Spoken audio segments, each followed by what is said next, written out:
My daughter's hands were trembling as she held the yellowed envelope. I could see every vein beneath her translucent skin from where I stood by the reception hall door, wearing my gray suit that I'd bought 3 years ago for my father's funeral and that now pinched at my shoulders. Sweat ran down my back despite the air conditioning humming somewhere in the ceiling. Sophia had her eyes wide open, those green eyes she inherited from me and not from her mother, and her lower lip trembled in a way that broke my soul because I recognized that gesture.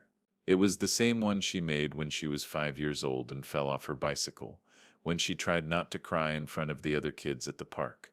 Her white dress shimmered under the warm lights of the hall, a dress I hadn't seen before today, that I hadn't helped choose, that I hadn't paid for. The silence in the hall was so thick I could hear each person's breathing among the 200 guests.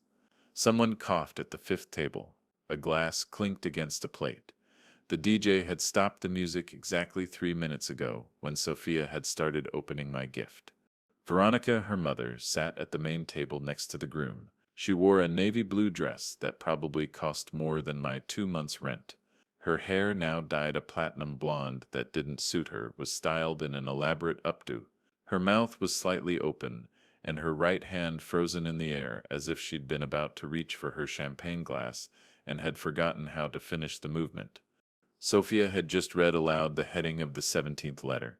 Her voice had sounded hollow, distant, as if coming from the bottom of a well. To my little light from the Santa Catarina Women's Correctional Center, March 2011. And now she held the last letter. The one I'd kept separate from the rest for 14 years. The one I'd reread hundreds of times during sleepless nights, sitting at the kitchen table in our apartment in the Guerrero neighborhood, with a warm beer I never finished, and the sound of sirens outside. But wait, how did we get here? Let me tell you from the beginning, because none of this makes sense if you don't know what our life was like before everything shattered into pieces so small. I thought we'd never be able to pick them all up. It all started on a Tuesday. Tuesday, September 12th, 2000. I remember it was Tuesday because that day I always worked the long shift at the factory, from 6 in the morning until 6 in the evening, assembling plastic pieces for appliances in an industrial warehouse with no windows where the air smelled of chemicals and hot metal. My hands still have the scars from the small burns you'd get if you weren't careful with the machines. I got home past 7. Traffic on Insurgentes Avenue had been impossible, as always. My legs ached and all I wanted was to take off my work boots, take a shower, and eat whatever Veronica had prepared while we watched some soap opera she liked and I didn't care about. But I liked seeing her happy. I liked how she commented on the characters as if they were real people she knew. The apartment was silent when I opened the door, a strange silence.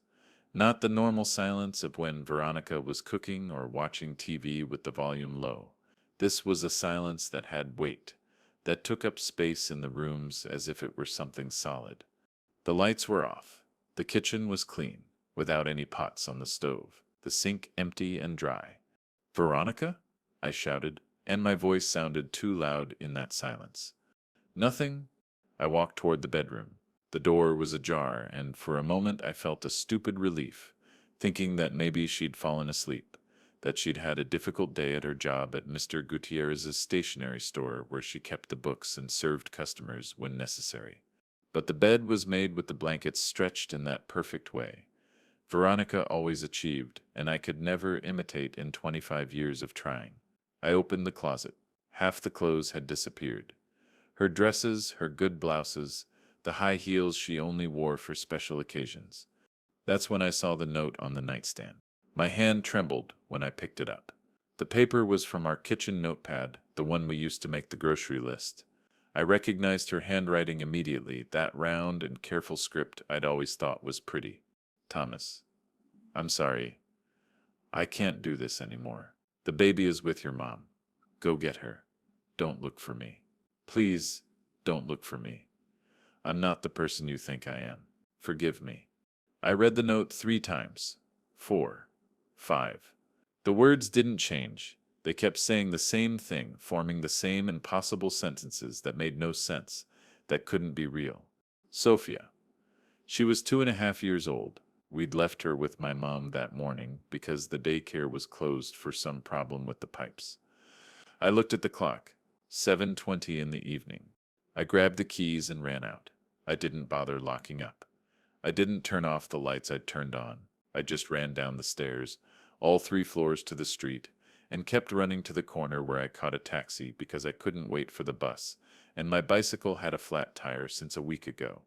To the Obrera neighborhood, I told the taxi driver, and he must have noticed something in my voice because he didn't try to make conversation, just drove fast, while I stared out the window without seeing anything, with the note still crumpled in my hand. My mom lived in an old 4-story building without an elevator. When I knocked on her door, I was breathless, with a sharp pain in my side and my heart beating so hard I could feel the pulse in my ears. She opened with Sophia in her arms. My daughter was in pajamas, pink pajamas with bunnies that Veronica had bought her last month. Her eyes were swollen from crying. "Where is she?" my mom asked. She didn't say Veronica's name. She'd never liked her, had always told me there was something about that girl that didn't add up, that she had secrets. I hadn't listened to her. I was in love. I thought love was enough. "She's gone," I said, and the words came out like stones. "She's gone, and I don't know where she is." Sophia extended her little arms toward me. "Daddy," she said in her baby voice, and started crying again. Mommy didn't come for me. I picked her up. She weighed so little, was so small. She smelled of baby soap and the cookies my mom always kept in a glass jar in her kitchen. I buried my face in her soft hair and tried not to cry, because dads don't cry. Dads are strong. Dads hold their children when everything else falls apart. Veronica came for the baby at 3 in the afternoon, my mom told me while making tea in her kitchen full of plants in clay pots and family photographs on the walls.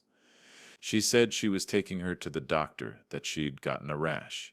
I told her I hadn't seen anything, but she insisted. She seemed nervous, in a hurry. She left with her and came back 2 hours later. She rang the bell, put the baby in my arms, and ran down the stairs. She didn't say a word. The baby has been crying ever since. That night I slept at my mom's house on the living room couch with Sophia curled against my chest. Every time I tried to lay her down on the bed, my mom had improvised with cushions. She'd wake up crying, calling for her mother. Then I'd pick her up again and walk through the small living room from the window to the kitchen door and back, over and over and over again, humming songs I didn't know well, making up melodies that probably sounded horrible, but that made Sophia calm down a little. At 3 in the morning, when she finally fell into a deep sleep, I sat on the couch with her in my arms and looked out the window at the deserted street. A stray dog was digging through a garbage bag. A taxi passed with its lights off. A couple was arguing loudly in some nearby apartment, their voices muffled by the walls but loud enough that I could make out insults. I wondered where Veronica would be at that moment, if she'd be in a hotel, at a bus terminal, somewhere I didn't know. I wondered who she'd be with, because there had to be someone else, right? Nobody leaves their family like this from one day to the next without a reason. There had to be a man. There had to be something I hadn't seen that I hadn't wanted to see. During the following weeks, I became an amateur detective. I talked to her friends, to her coworkers, to the neighbors. Nobody knew anything, or at least nobody wanted to tell me anything. Mrs. Gutierrez from the stationery store told me that Veronica had quit 2 days before leaving, that she'd told her she was moving out of the city for family reasons. She hadn't left a contact address. I went to the police. An overweight officer with a mustache listened to me with boredom while filling out a form on an old typewriter that made a metallic noise with each key. "Any indication of violence, threats? Anything to suggest she's in danger?" "No," I admitted. "She just left."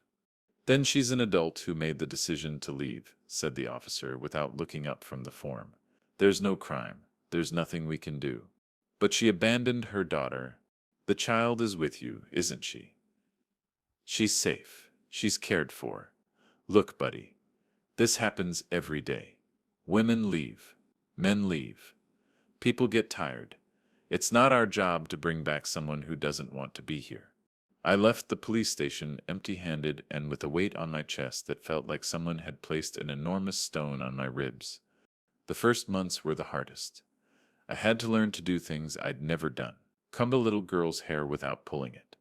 Choose clothes that matched, that weren't on backwards. Prepare meals that weren't just eggs and beans. Change diapers in the middle of the night. Clean up vomit when she got sick. Sing her lullabies I didn't know. My mom helped as much as she could, but she worked too, cleaning houses in Las Lomas and couldn't be with me all the time. I had to leave the long shift at the factory and switch to the morning shift, which paid less but allowed me to pick up Sophia from daycare at 3 in the afternoon. Money was a constant problem. Before, with both salaries, we lived tight, but it was enough.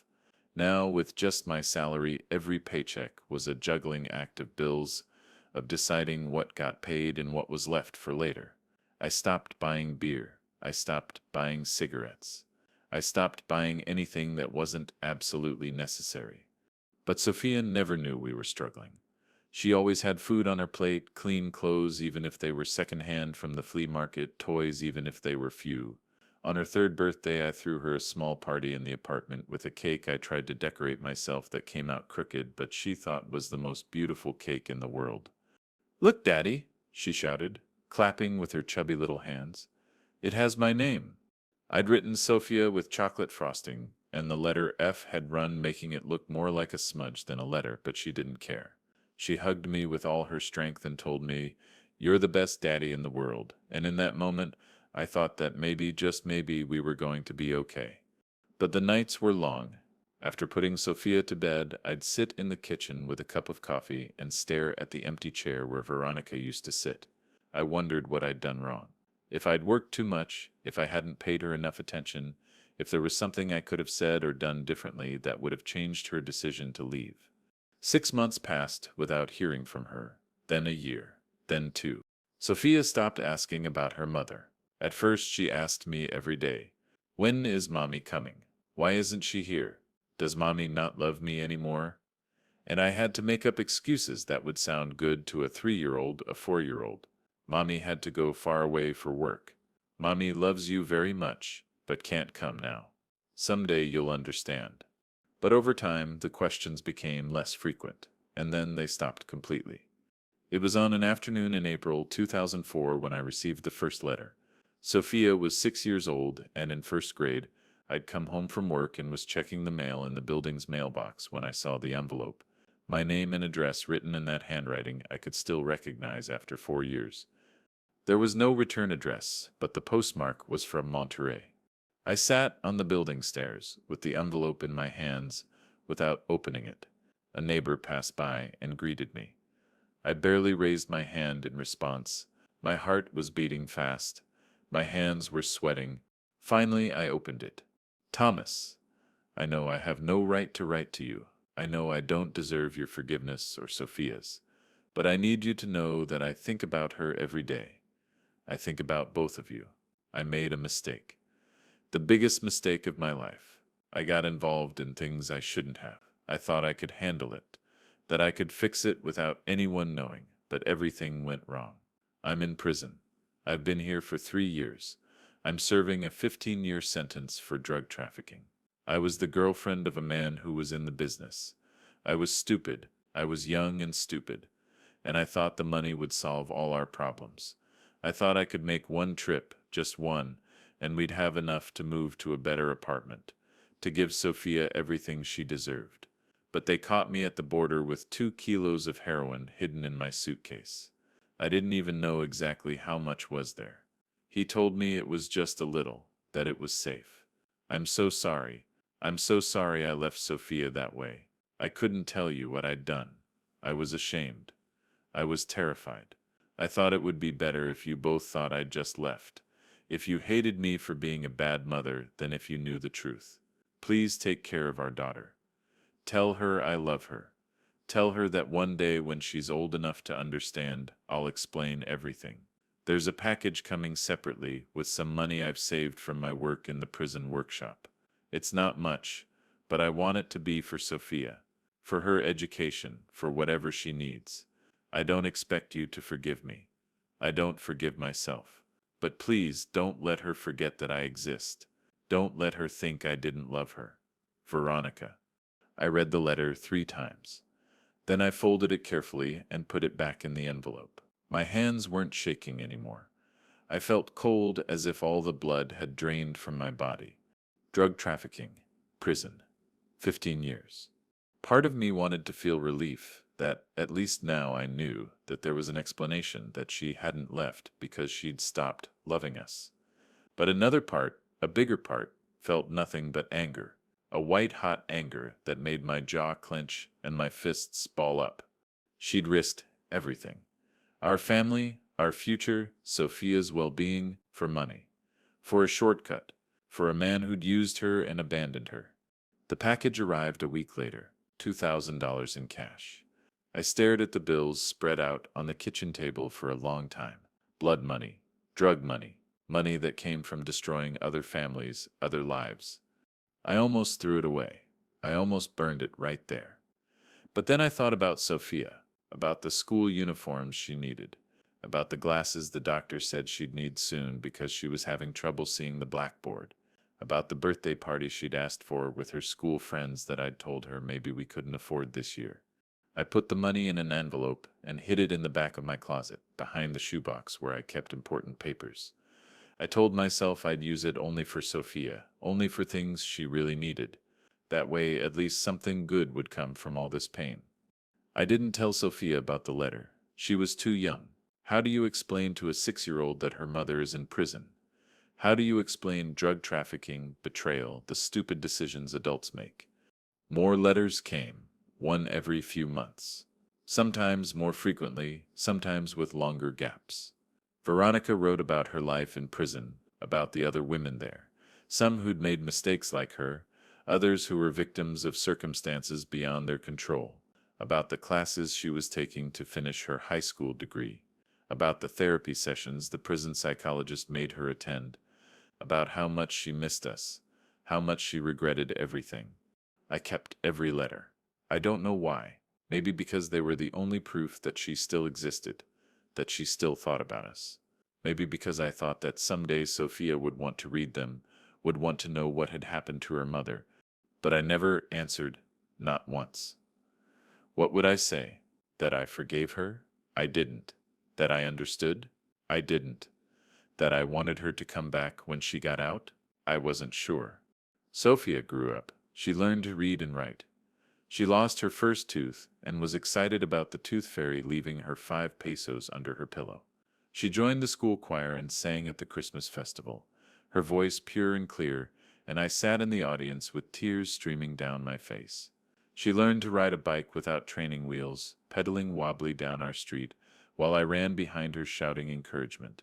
She made friends, had sleepovers, got into small fights with other girls about dolls and jump rope turns. She was happy. Or at least she seemed happy. She didn't ask about her mother anymore.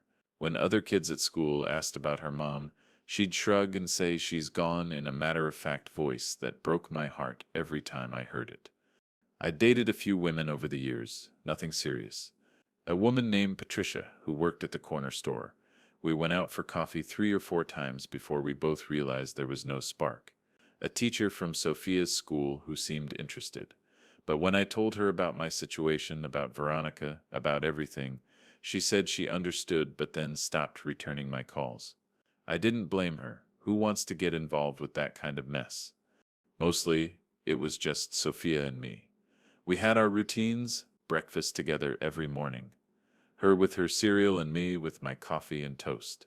Me dropping her off at school on my way to work. Her doing homework at the kitchen table while I made dinner. Watching TV together in the evenings, her curled up next to me on the couch. Weekend trips to the park, to the movies when we could afford it. To my mom's house for Sunday lunch. My mom adored Sophia. She'd cook her favorite foods, tamales and mole, and let her help in the kitchen, teaching her how to make tortillas by hand. A girl needs to know these things, my mom would say. And Sophia would nod seriously, her small hands pressing the masa into circles that were never quite round, but that we ate anyway, telling her they were perfect. When Sophia was 10, Veronica sent a letter asking if she could talk to Sophia on the phone. The prison had phone privileges now, she wrote, and she'd saved up enough money to make a call. I stared at that letter for days. I put it on the kitchen table and looked at it while eating breakfast, while paying bills, while drinking beer late at night. Should I tell Sophia? Should I give her the choice? She was old enough now to understand, or at least to understand some of it. But every time I thought about it, I imagined the conversation, imagined Veronica's voice on the phone. That voice I still remembered even after 10 years, talking to our daughter. Imagined Sophia's face, confused, hurt, angry. Imagined the questions that would come after. Why did she leave? Where has she been? Why didn't she come back? I didn't answer that letter either. I told myself I was protecting Sophia, that she didn't need that confusion in her life, that we were doing fine, just the two of us, and bringing Veronica back into the picture, even just on the phone, would only complicate things. But the truth was that I was angry. I was angry and I was scared. Angry that Veronica thought she could just call and hear our daughter's voice after abandoning her for 10 years.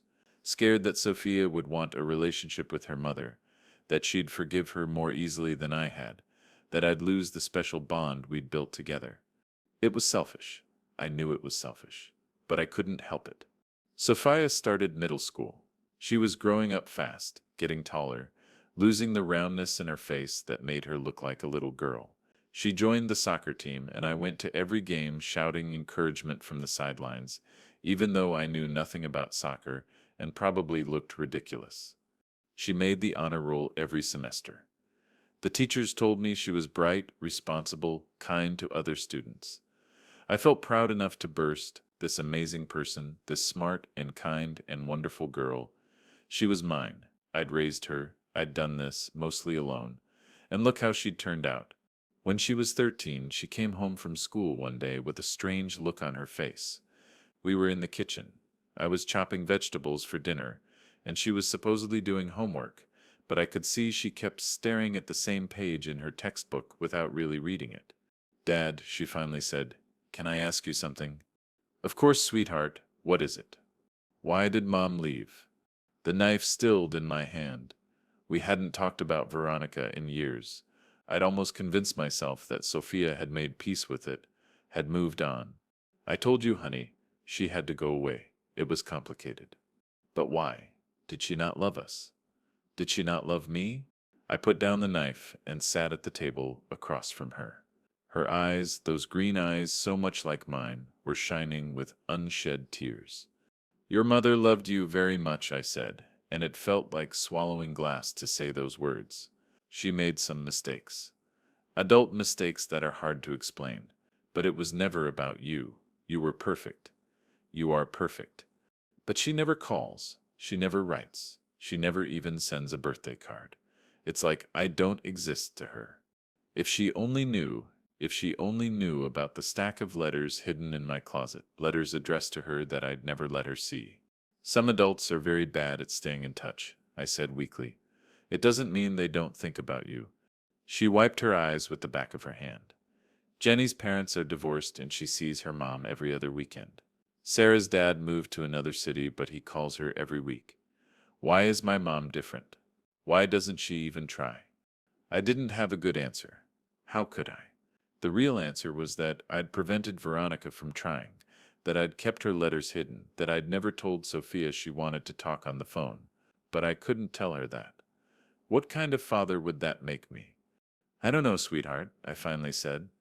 "I wish I had better answers for you, but I'm here. I'll always be here. I'm not going anywhere." She nodded, but she looked so sad, so much older than 13. She went to her room and closed the door. I heard her crying softly through the wall while I stood in the kitchen, paralyzed, wondering if I'd just made everything worse. That night, after Sophia was asleep, I took out the box of letters. There were 37 of them now, 37 letters over 13 years, some long, some short, some apologetic, some simply updates about Veronica's life in prison, some asking about Sophia, begging for news, for a photo, for anything. I read through several of them. In one from 2 years ago, Veronica wrote about taking college courses through a prison program. She was studying accounting, she said. She wanted to be able to get a good job when she got out, to be able to support herself, maybe even help with Sophia's education. In another from last year, she wrote about a parole hearing she'd had. She'd been denied. The board said she needed to serve more time, show more rehabilitation. She'd been devastated, she wrote. But she understood. She'd taken responsibility for her crimes. She wasn't the same person who'd made those terrible choices 15 years ago. I put the letters back in the box and shoved it into the back of the closet, out of sight, out of mind. Or at least that's what I told myself. High school was better for Sophia. She blossomed there. She made close friends, joined more clubs, got her first boyfriend when she was 16, a nice boy named Marco, who was respectful and always called her by 8 when I'd set as her curfew. She talked about colleges, about maybe studying medicine or engineering. She had dreams, ambitions. She was going to do something with her life. I was so proud of her I could barely stand it. When she was 17, Veronica sent another letter. I almost didn't open it. I'd gotten into the habit of just putting them in the box without reading them, but something made me open this one. Thomas, I know you probably don't read these anymore. I'm not sure you ever did, but I need to tell you that I'm getting out soon. I've served 15 years and I'm being released on parole in 6 months in December. I'm not going to show up unannounced. I'm not going to disrupt your lives. But I wanted you to know. I wanted you to have time to decide if you want to tell Sophia, if you want to prepare her, if you want to give her the choice to see me or not. I've changed, Thomas. I know you have no reason to believe me, but I have. I've been sober for 15 years. I've gotten my degree. I've worked through my issues with a therapist. I've taken responsibility for what I did. I don't expect you to forgive me. I don't expect Sophia to want to see me, but if there's any chance, any small chance that I could meet my daughter, even just once, even just to tell her I'm sorry, and that I love her, I'd be grateful for the rest of my life. You've done an amazing job raising her. I can tell from the letters you've never sent back, but that your mother occasionally mentions to the social worker who visits her. Sophia is smart, kind, beautiful. She's everything I dreamed she'd be. You did that. You gave her the life I couldn't. Thank you. Thank you for being the parent I should have been. If you never contact me, I'll understand. I'll live the rest of my life knowing I missed out on knowing an incredible person because of my own stupidity. But if you find it in your heart to let me meet her, even once, you can reach me through my parole officer. The contact information is below. With love and regret, Veronica. I read that letter 10 times. 20. I left it on the kitchen table and looked at it while making coffee. I folded it and put it in my pocket and pulled it out at work during lunch break to read it again. I read it before bed, sitting on the edge of my mattress in the dark. 6 months, Veronica would be out in 6 months. And I hadn't told Sophia anything. Not about the letters, not about the phone call requests, not about any of it. For 15 years I'd kept this secret, thinking I was protecting her, and now it was all about to blow up in my face. I should tell her. I knew I should tell her. She deserved to know. She deserved to make her own choice about whether she wanted to meet her mother. But every time I tried to start the conversation, the words stuck in my throat. How do you tell your 17-year-old daughter that her mother has been writing to you for 13 years and you never told her? How do you explain that? What possible justification could I give that wouldn't make me look like the bad guy? December came. Sophia was busy with final exams, with college applications, with all the normal stress of being a senior in high school. I told myself I'd wait until after the holidays, until things calmed down. But then it was January, then February, then March. Veronica sent one more letter. I'm out. I'm living in Monterey working at an accounting firm. I'm rebuilding my life. The door is always open if Sophia ever wants to meet me. I love you both. I put that letter with all the others and tried to forget about it. Sophia graduated high school with honors. She got accepted to 3 universities and chose one in the city so she could live at home and save money. I was relieved. I wasn't ready to let her go, to have an empty apartment, to lose the sound of her voice calling, "I'm home," when she came back from classes. She studied psychology. She said she wanted to help people, to understand why people make the choices they make. I wondered if she was thinking about her mother when she chose that major, if on some unconscious level she was trying to understand why Veronica had left. College was good for her. She made new friends, joined study groups, got good grades. She dated a few guys, nothing serious. She was focused on her future, on her career, on building a life for herself. And then, when she was 23 and in her last year of university, she met Daniel. I knew something was different the first time she brought him home for dinner. She had this glow about her, this happiness that went deeper than anything I'd seen before. He was a good guy, I could tell immediately. Polite, respectful, but not fake about it. He made Sophia laugh. He looked at her like she was the most amazing person in the world. They dated for a year. Then he proposed. Sophia came home with tears in her eyes and a ring on her finger and threw herself into my arms. He asked me to marry him. Dad, can you believe it? We're getting married. I held her tight and told her I was happy for her, that Daniel was a lucky man, that she deserved all the happiness in the world, and I meant it. I really did. We started planning the wedding. It would be small, she said, just family and close friends. We couldn't afford anything big, and she didn't want it anyway, just something simple and meaningful. I offered to pay for whatever I could. I'd been saving money for years, putting aside a little bit each month for her wedding, knowing this day would come eventually. It wasn't much, but it was something. We picked a date, Saturday, November 15th, 2025. We booked a small reception hall. We chose flowers. We tasted cakes. We did all the things fathers and daughters do together when planning a wedding. It was during one of these planning sessions, about 6 months before the wedding, that Sophia brought it up. We were at the reception hall, talking to the coordinator about table arrangements. Sophia was looking at a seating chart when she suddenly went quiet. Dad, she said softly, I've been thinking about something. What is it, sweetheart? I want to try to find my mom. The world tilted. I had to grab the back of a chair to steady myself. What? My mom, I want to see if I can find her. I want to invite her to the wedding. The coordinator excused herself, sensing this was a private conversation. Sophia, I don't think that's a good idea. Why not? She's my mother. I know she left. I know she's been gone my whole life. But this is my wedding, Dad. Don't I have the right to at least try? She left us. She abandoned you when you were a baby. She's never tried to contact us. Even as I said it, I knew I was lying. She'd tried dozens of times, and I'd kept it from Sophia. I know, but maybe she had her reasons. Maybe she was young and scared. Maybe she thought it was better for me if she stayed away. I don't know, Dad, but I want to at least try to understand. I want to at least give her the chance to explain. And if she doesn't want to see you, if she's moved on with her life and doesn't care, then at least I'll know. At least I'll have tried, but I can't get married without at least attempting to find her. She should know. She should know that I exist, that I'm getting married, that I've built a good life. Maybe she'll want to be part of it. Maybe she won't. But I need to know. I wanted to tell her no.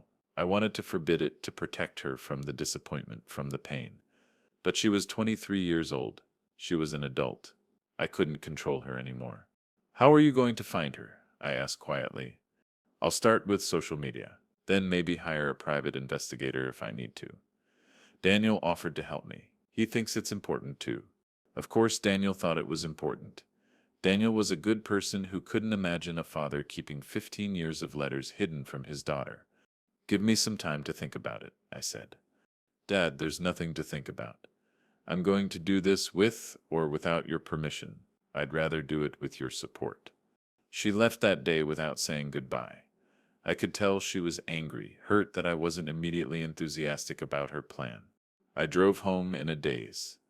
I went straight to my closet and pulled out the box of letters. I counted them, 43 now. 43 letters over 23 years. I should have told her about them years ago. I should have let her make her own choice. But I'd been selfish. I'd been angry. And now it was too late to come clean, without destroying everything. That night I couldn't sleep. I lay in bed staring at the ceiling, thinking about the wedding, about Sophia's face when she'd asked me why I wouldn't support her search for her mother. And that's when I had the idea. It was a terrible idea. A cruel idea. But part of me, the part that was still angry after all these years, the part that remembered coming home to an empty apartment and a goodbye note, that part thought it was perfect. I'd give Sophia what she wanted. I'd give her the chance to have her mother at her wedding. But I'd also make sure Veronica paid for what she'd done. Make sure everyone knew exactly who she was and what she'd done. The next day I called Veronica's parole officer. The number was still in that letter from years ago. It took some convincing, but eventually I got Veronica's phone number. I called her from a payphone. I didn't want the number showing up on my phone records. She answered on the third ring. Hello? Her voice. After 25 years, I still recognized it immediately. Veronica. It's Thomas. Silence. Then a sharp intake of breath. Thomas? Is everything okay? Is Sophia okay? She's fine, she's getting married. Oh, her voice broke. Oh, that's wonderful. That's so wonderful. She must be so happy. She is, and she wants to find you. She wants to invite you to the wedding. More silence. Then, quietly. Really? Really, I told her I'd help her find you. So here I am. The wedding is November 15th. I'll send you the details. You should come. Thomas, I I don't know what to say. Thank you. Thank you so much. You don't know how much this means to me. Don't thank me yet, I said, and hung up. I sent her an invitation to Sophia's wedding. I included all the details, the time, the place, what to wear. I didn't tell Sophia I'd done this. I wanted it to be a surprise. But I had another surprise planned too. I went through every single letter Veronica had sent over the years. I put them all in a box, carefully organized by date. All 43 of them. Letters describing her life in prison, her regrets, her hopes that someday she'd meet her daughter. And then I wrapped the box in beautiful wedding paper. I made it look like a proper gift, something you'd be happy to receive at your wedding. I wrote a card to go with it, to the happy couple. Some light reading about where we've all been, love Dad. I knew what would happen. I knew that when Sophia opened this gift at the reception, in front of all her friends and family and Daniel's family, when she saw what was inside, when she realized what I'd kept from her all these years, she'd be devastated, humiliated, angry. And Veronica, sitting there at the wedding she'd been invited to, would be exposed. Everyone would know she'd been in prison. Everyone would know she'd abandoned her daughter. Everyone would know exactly what kind of person she was. It was cruel. It was vindictive. It was probably the worst thing I'd ever done, but I did it anyway. The day of the wedding arrived. I put on my gray suit, the same one I'd worn to my father's funeral 3 years ago. It was tight in the shoulders, but I didn't care. I picked up the wrapped box and went to the reception hall. Sophia looked beautiful in her wedding dress. Her hair was up, showing off her long neck, and the simple pearl earrings I'd given her that morning. Pearls that had belonged to my mother. She glowed with happiness, with excitement for the future she was building with Daniel. The ceremony was beautiful. I walked her down the aisle just like I'd always dreamed I would. I shook Daniel's hand and told him to take care of my girl. I gave a toast that made people laugh and cry and clink their glasses together. And then, during the reception, I saw Veronica arrive. She stood at the entrance of the hall, looking uncertain, out of place. She'd aged, of course. There were lines around her eyes and mouth that hadn't been there 25 years ago. Her platinum blonde hair was now brown with streaks of gray. She wore a navy blue dress that probably cost more than she could afford. But it was her. After all these years, it was really her. Sophia saw her at the same moment I did. I watched my daughter's face go pale, watched her grab Daniel's arm for support. Veronica walked toward her slowly, as if afraid Sophia might run away. They stood facing each other for what felt like an eternity. Then Veronica spoke, though I couldn't hear what she said from where I was standing. Sophia nodded. They hugged awkwardly at first. Then tighter. Both of them were crying. I felt sick. What had I done? This was supposed to be my moment of revenge, my moment of exposing Veronica for who she really was. But instead, all I saw was a mother and daughter reuniting after 25 years of forced separation. Separation I had forced. Separation I had maintained with my silence and my anger. Daniel's mother approached me. "That must be Sophia's mother," she said. "How wonderful that she could make it. It must be so meaningful for Sophia to have her here." I nodded, unable to speak. Sophia introduced Veronica to everyone, to Daniel's family, to her friends, to the wedding party. She kept her hand on Veronica's arm the whole time, as if afraid she'd disappear again. Dad invited you. I heard Sophia say to Veronica, her voice full of wonder. Dad found you and invited you. I can't believe he did that. I was trying to find you myself. I was searching everywhere and he did it. For me. Veronica looked across the room at me. Our eyes met. She mouthed, "Thank you." And I looked away. They were so happy. Sophia kept looking between me and Veronica with this expression of pure joy, as if all her dreams had come true, as if having both of her parents at her wedding was the greatest gift she could have received. And I had to give her my gift. The box of letters, the expose I'd planned so carefully. The time came for opening gifts. The DJ announced it, and everyone gathered around as Sophia and Daniel sat at a table surrounded by boxes and bags and envelopes. They opened the small ones first. Picture frames, kitchen gadgets, gift cards. Each one was met with thank yous and smiles. And then Sophia picked up my box. She read the card out loud, to the happy couple. Some light reading about where we've all been. Love, Dad. She smiled at me. Dad, you didn't have to get us anything. You've already given us so much. Just open it, I said. My voice sounded hollow, even to my own ears. She tore off the wrapping paper, opened the box, looked inside. Her smile faded. She reached in and pulled out the first letter, read the return address, the date, the opening lines. Her hand started to shake. She pulled out another letter and another. Her breathing got faster, shallower. Dad? Her voice was small, confused. What is this? Everyone was watching now. The room had gone quiet, except for the soft music still playing from the speakers. Letters, I said. From your mother. She's been writing to you since you were 6 years old. I kept them all. Sophia looked at Veronica.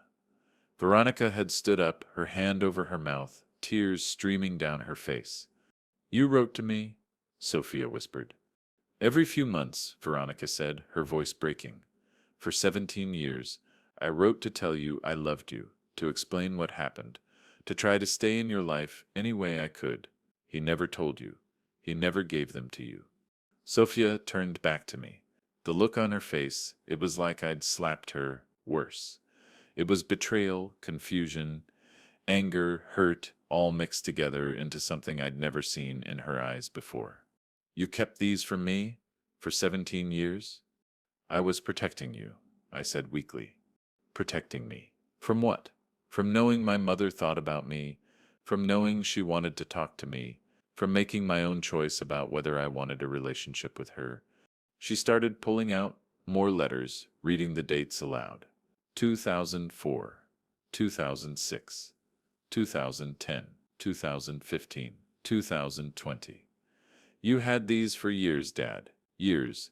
And you never said anything. You let me think she'd completely abandoned me. You let me think she didn't care. Daniel put his hand on her arm, but she shook him off. She was standing now, the box of letters clutched to her chest. And this, she gestured at Veronica, at the wedding, at everything. This wasn't some generous gesture, was it? You didn't invite her because you wanted us to reconcile. You invited her so you could humiliate her, so you could expose her. You gave me these letters today at my wedding in front of everyone because you wanted everyone to know she'd been in prison. You wanted to shame her. No, I started to say, but she cut me off. Yes, you did, because you're angry. You've been angry for 25 years, and you've let that anger poison everything. You've let it turn you into someone I don't even recognize. She looked at the box of letters again, pulled out a few more, scanning them. Then she found one near the bottom. The last one, the one I'd kept separate from all the others. She opened it.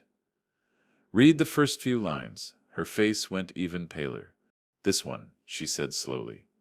This one is different. She read aloud, her voice shaking. Sophia, my beautiful daughter. If you're reading this, it means your father finally gave you these letters. I don't know why he kept them from you. Maybe he was angry. Maybe he thought he was protecting you. But whatever his reasons, I need you to know the whole truth. I loved your father. I loved him so much. But I was young and stupid, and I made a terrible mistake. I got involved with a man who was into drugs, who promised me money, who made me think I could make one trip across the border and solve all our financial problems. I was caught, I was arrested, I went to prison for 15 years. But the worst part, the part that haunts me every single day, is what I did before I left. Your father doesn't know this. Nobody knows this. The day I left you with his mother, I didn't just drop you off and run away. I held you for an hour. I rocked you and sang to you and told you how much I loved you. And you looked at me with those big green eyes and you said, Mana, and it broke my heart into 1,000 pieces. I knew I was about to ruin your life. I knew I was about to destroy our family, but I thought I was doing the right thing. I thought you'd be better off without a mother in prison, without the stigma, without the shame. So I kissed you one last time and I walked away, and I've regretted it every single day since. Not going to prison, that's what I deserved. But leaving you the way I did, letting you think I didn't love you, that's the real crime. That's what I can never forgive myself for. Your father raised you alone. He gave you everything I couldn't. He was there for every milestone, every skin knee, every school play, every birthday. He's the one who deserves your love, your respect, your gratitude.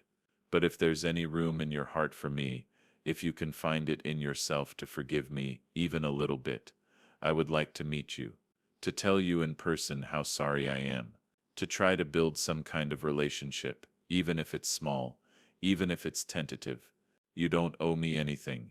You don't owe me forgiveness or understanding or a place in your life. But I'm asking anyway, because you're my daughter and I love you and I always have, from the moment you were born until this very second and every moment in between. With all my love, your mother. The silence in the reception hall was absolute. 200 people held their breath as Sophia lowered the letter.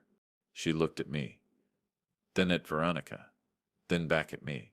You knew she wanted to see me, she said. You knew she'd been trying to contact me for years. You knew she'd been writing these letters, pouring her heart out, trying to maintain some connection with me. And you kept it all from me. You made that choice for me. You decided that I wasn't allowed to know my own mother. She abandoned us, I said. But even I could hear how weak it sounded now. She made a mistake. Sophia's voice rose, echoing off the walls. She was 24 years old, and she made a horrible, stupid mistake, and she paid for it. She paid for it with 15 years of her life in prison. She paid for it by missing my entire childhood. She paid for it every single day. But you? You made sure she kept paying. You made sure she kept suffering. You made sure I kept suffering too, because I spent my whole life wondering why my mother didn't love me enough to stay. She was crying now, tears running down her face and dripping onto her white dress. I used to think there was something wrong with me. I used to think that if I'd been a better baby, a cooter baby, maybe she would have stayed. Do you know how that feels, Dad? Do you know what it's like to grow up thinking your own mother didn't want you? I wanted you to have a stable life, I said. I wanted to protect you from all of this. You wanted to punish her, Sophia corrected. You wanted revenge, and you used me to get it. You used my pain, my confusion, my longing for a mother as a weapon against her. She walked over to Veronica. Veronica was crying too, silently, her whole body shaking. I'm so sorry, Veronica whispered. I'm so sorry for everything, for leaving you, for making the choices I made, for not being the mother you deserved. You made a mistake, Sophia said. A terrible mistake, but she pointed at me. He made a choice every single day for 17 years. He made the choice to keep these letters from me. That's not a mistake. That's deliberate. That's cruel. She turned back to me. I want you to leave. I felt like I'd been punched in the stomach. Sophia, leave now. This is my wedding, and I don't want you here. Not after this. Not after what you've done. I'm your father. I raised you. I gave you everything. You gave me everything except the truth, she said coldly. You gave me everything except the choice to know my own mother. You gave me everything except honesty. So yes, you gave me a lot. But you also took away something fundamental. You took away my right to make my own decisions about my own family. Daniel stood up and came to stand beside Sophia. Sir, I think you should go. I looked around the room. Everyone was staring at me, some with pity, some with judgment, some with confusion. The happy celebration had turned into a nightmare, and I was the villain. I set down my drink and walked toward the door. As I passed Sophia, I tried one more time. Sweetheart, please, let me explain. There's nothing to explain, she said without looking at me. It's all right here in these letters. 43 letters over 17 years. All the explanation I need. I walked out of the reception hall into the cool night air. I could hear the murmur of voices starting up behind me. Everyone talking at once, processing what had just happened. I got into my car and sat there for a long time, my hands on the steering wheel, staring at nothing. What had I done? I thought I was protecting Sophia. I thought I was doing what was best for her. But really, I'd been protecting myself. I'd been holding on to my anger, my pain, my sense of betrayal, and in doing so, I'd betrayed my own daughter. The letters had been my insurance policy, my ace in the hole. I'd kept them thinking that someday, if Veronica ever tried to come back into our lives, I'd have proof of her abandonment. I'd have evidence that she'd been in prison, that she'd made terrible choices, that she wasn't fit to be a mother. But all I'd proved was that I wasn't fit to be a father. Not the kind of father Sophia deserved, not the kind of father who puts his child's needs above his own hurt feelings. I drove home in a daze. The apartment felt too big, too empty. Sophia's room, which she'd officially moved out of a month ago when she and Daniel got their own place, looked especially bare. The walls where her posters used to hang had lighter squares where the paint hadn't faded. I sat on her bed. It still smelled faintly of her perfume, something floral and light that she'd worn since high school. My phone buzzed. A text from my mom. What happened? Sophia's friend just called me. She said something about letters and you being asked to leave the wedding. Call me. I didn't call her, I couldn't explain it yet. Couldn't put into words the magnitude of what I'd done. Days passed. Sophia didn't call, didn't text. When I tried to reach her, my calls went straight to voicemail. My text showed as delivered but never answered. I went to work. I came home. I ate meals that tasted like nothing. I watched TV without seeing what was on the screen. A week after the wedding, my mom showed up at my door. Tomas, what did you do? She pushed past me into the apartment, her face stern. I told her everything, about the letters, about keeping them hidden, about inviting Veronica to the wedding with the intention of humiliating her, about how it had all backfired spectacularly. My mom sat down heavily in the kitchen chair. She was quiet for a long time. You're an idiot, she finally said. I know. Veronica abandoned you. She abandoned Sophia. She deserved to be angry at, to be kept away. But Sophia deserved to know. She deserved to make her own choice. She deserved to read those letters and decide for herself whether she wanted to forgive her mother or not. I thought I was protecting her, I said again, but the excuse sounded hollow even to my own ears. You were protecting yourself, my mom said bluntly. You were afraid that if Sophia knew Veronica had been trying to stay in touch, she might forgive her. She might want a relationship with her. And then where would that leave you? You'd no longer be the only parent, the hero who raised her alone against all odds. You'd have to share her. She was right. Of course she was right. I'd been so afraid of losing Sophia that I'd done the exact thing that made me lose her anyway. What do? I asked. You apologize. You grovel. You beg for forgiveness. And then you accept whatever she decides, even if she decides she doesn't want you in her life anymore. She's my daughter. She's all I have. Then you should have thought of that before you decided to play God with her life. My mom left shortly after that. I sat alone in the apartment in the silence and realized she was right about everything. I wrote Sophia a letter, not a text, not an email, but an actual handwritten letter. I apologized for keeping the letters from her. I explained that I'd been angry, hurt, scared, that I'd made terrible choices out of selfishness and fear, that she deserved better from me, that I understood if she never wanted to speak to me again, but that I hoped someday she might forgive me. I mailed it to her new apartment. Then I waited. Days passed, then weeks. No response. I threw myself into work, taking extra shifts, volunteering for overtime, Anything to keep busy, to keep from thinking about the enormous hole in my life where my daughter used to be. It was almost a month after the wedding when my phone rang with an unknown number. Hello, Dad? Sophia's voice, small and uncertain. Sophia, sweetheart, I'm so sorry. I know.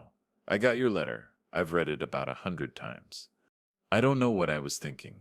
I was wrong. I was so wrong. You were, she agreed. You hurt me, Dad. You hurt me really badly. And you hurt Mom. She's been suffering for 25 years thinking I hated her, thinking I didn't want to know her, when really I never even got the chance to decide. I know, I'm sorry. I'm so, so sorry. There was a long pause. I could hear her breathing on the other end of the line. I've been seeing Mom, she finally said. We've met for coffee a few times. We're talking. We're trying to build a relationship. It's weird and awkward and sometimes painful, but we're trying. That's good, I said, and I meant it. That's really good, sweetheart. She's not a bad person, Dad. She made mistakes, huge mistakes. But she's not evil. She's just human. And she's been trying so hard to make amends, to be better. She goes to therapy twice a week. She volunteers at a women's shelter. She's been sober for 17 years. She's really changed. I'm glad, I said. Are you? Are you really? Or are you just saying that because you think it's what I want to hear? I thought about it, really thought about it. Was I glad? Or was I still angry, still resentful that Veronica was back in Sophia's life after I'd worked so hard to keep her out? I'm really glad, I said slowly. You deserve to have a relationship with your mother. You always deserved that. I'm sorry I took that choice away from you. I'm still angry at you, Sophia said.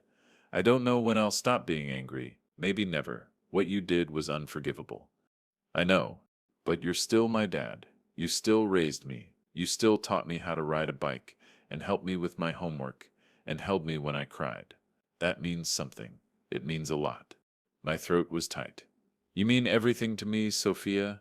You always have. Then why did you do it? Why did you keep those letters? I took a deep breath. Because I was afraid. I was afraid that if you knew she wanted to be in your life, you'd choose her over me, that I'd become secondary. Less important, that I'd lose you. And ironically, by trying to prevent that, I made it happen anyway. I'm not choosing anyone over anyone, Sophia said. You're both my parents. You both made mistakes. Hers were bigger and had worse consequences, but yours were more deliberate, more calculated. I don't know which is worse, honestly. And hers? I said immediately. Hers were worse. I never meant to hurt you. I made bad choices. But she actively chose to get involved in drug trafficking. She actively chose to take that risk. She chose to leave you with my mom and disappear. My choices came from love. Even if it was misguided, hers came from greed. Did they, though? Sophia asked. Did they come from greed? Because I've been talking to her about it. And she says she did it because we were broke. Because we were struggling financially. Because she wanted to give me, a better life. She thought she could make one trip, get enough money to move us to a better neighborhood, to get me into a better school. She didn't do it for herself. She did it for us. That doesn't excuse it. No, it doesn't. But it explains it. It makes her human instead of a monster. And you spent 25 years letting me think she was a monster. I didn't have a response to that. I'm going to need time. Sophia finally said, I need time to process all of this, to figure out how I feel about both of you, to figure out what kind of relationships I want to have going forward. I understand. Daniel and I are going on our honeymoon next week. We postponed it because of everything, but we're going now. I'll be gone for 2 weeks. When I get back, maybe we can have lunch or something. Talk. Really talk. I'd like that, I said, relief flooding through me. I'd really like that. Okay, I have to go. Mom and I are meeting for dinner in an hour and I need to get ready. Sophia, thank you for calling. Thank you for giving me another chance. You're my dad, she said simply. For better or worse, you're my dad. I can't just write you out of my life. But things are going to be different now. You don't get to make decisions for me anymore. You don't get to decide who I have relationships with. I'm an adult and I'll make my own choices. I know you're right. I'm sorry. She hung up. I sat there with the phone in my hand, feeling something I hadn't felt in weeks. Hope. It was small, fragile, but it was there. Now, standing in the reception hall, watching Sophia hold that last letter with trembling hands, I realized that this moment has been coming for months. Maybe for years.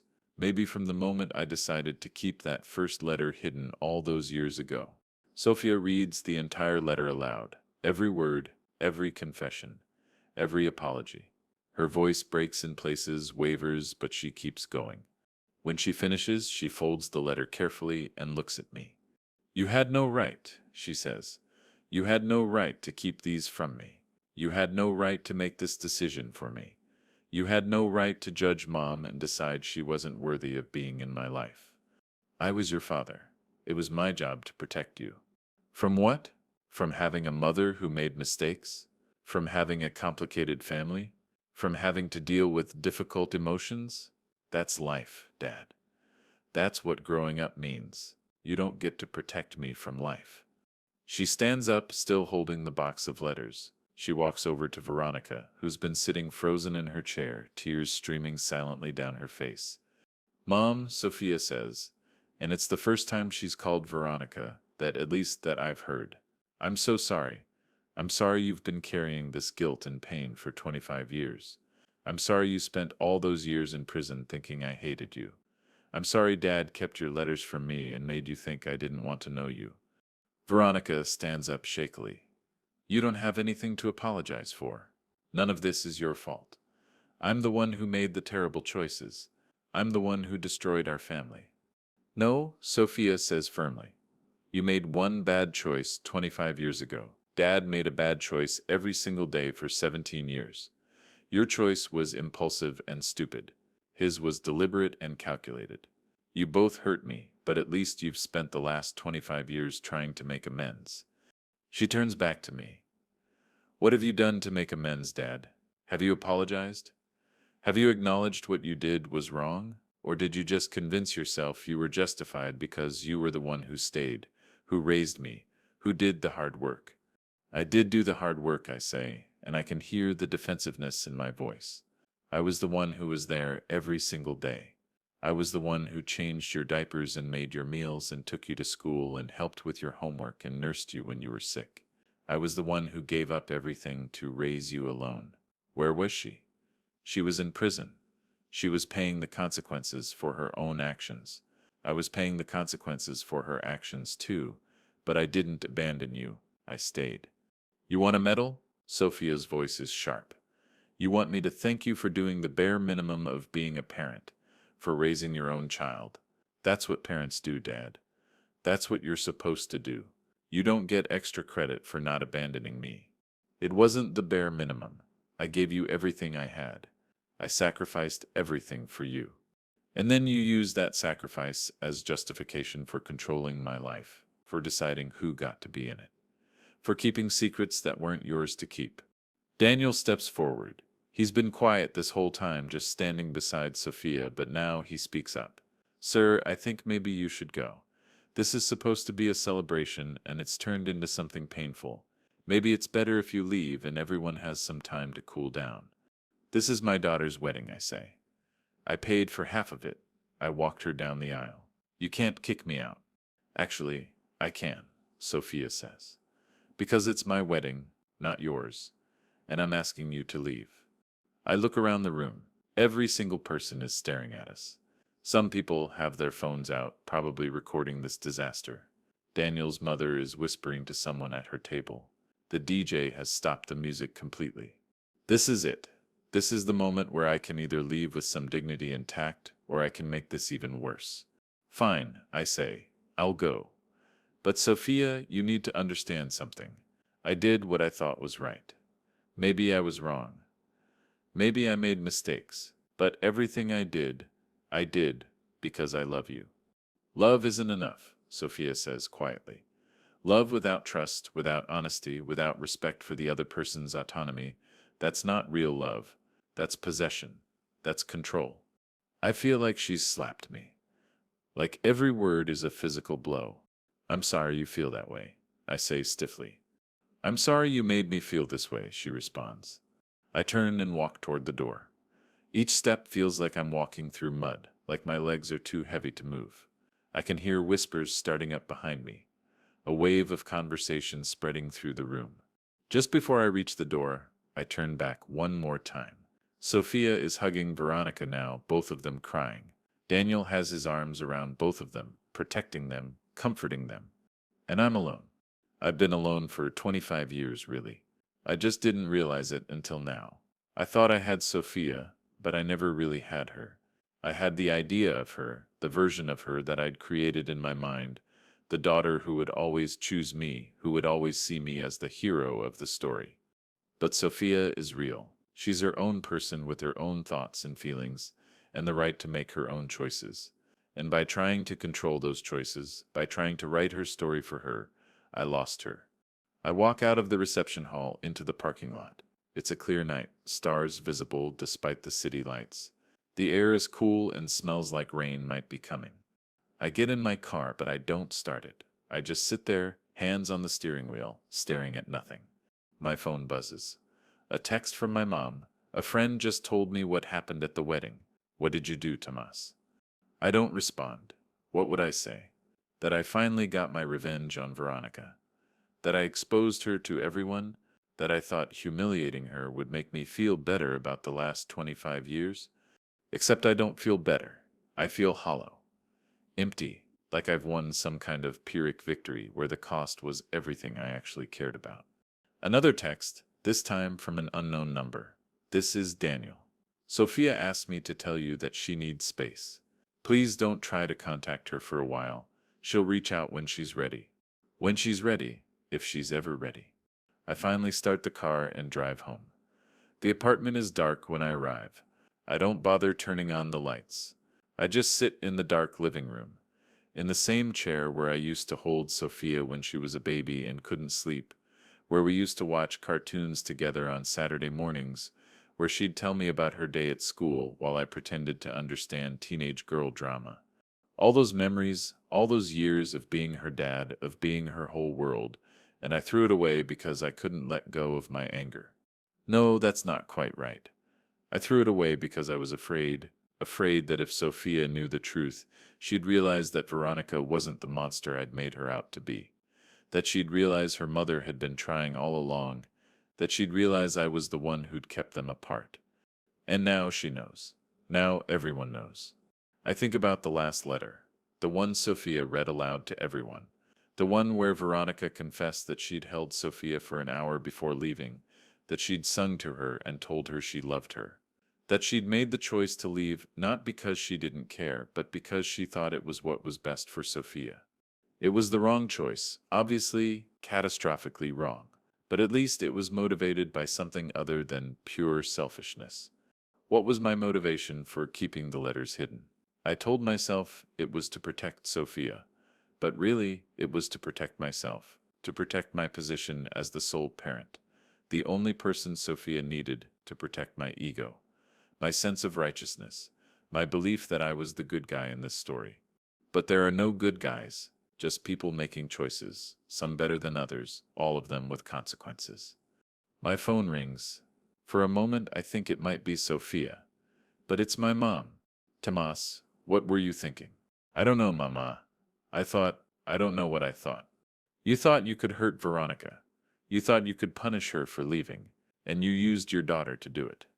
I didn't mean. Yes, you did. You meant exactly that. Don't lie to me now. You kept those letters for 25 years because you wanted insurance. You wanted proof that Veronica was the bad one, and when Sophia said she wanted to find her mother, you saw your opportunity. You invited Veronica to the wedding so you could humiliate her in front of everyone. And you gave Sophia those letters, all at once in public, because you wanted to make sure she saw it all, saw what her mother really was. She needed to know the truth. She needed to know the truth, 17 years ago. When the first letter arrived, she needed to be allowed to make her own decisions about her own mother. But you took that choice away from her, and now you've lost her.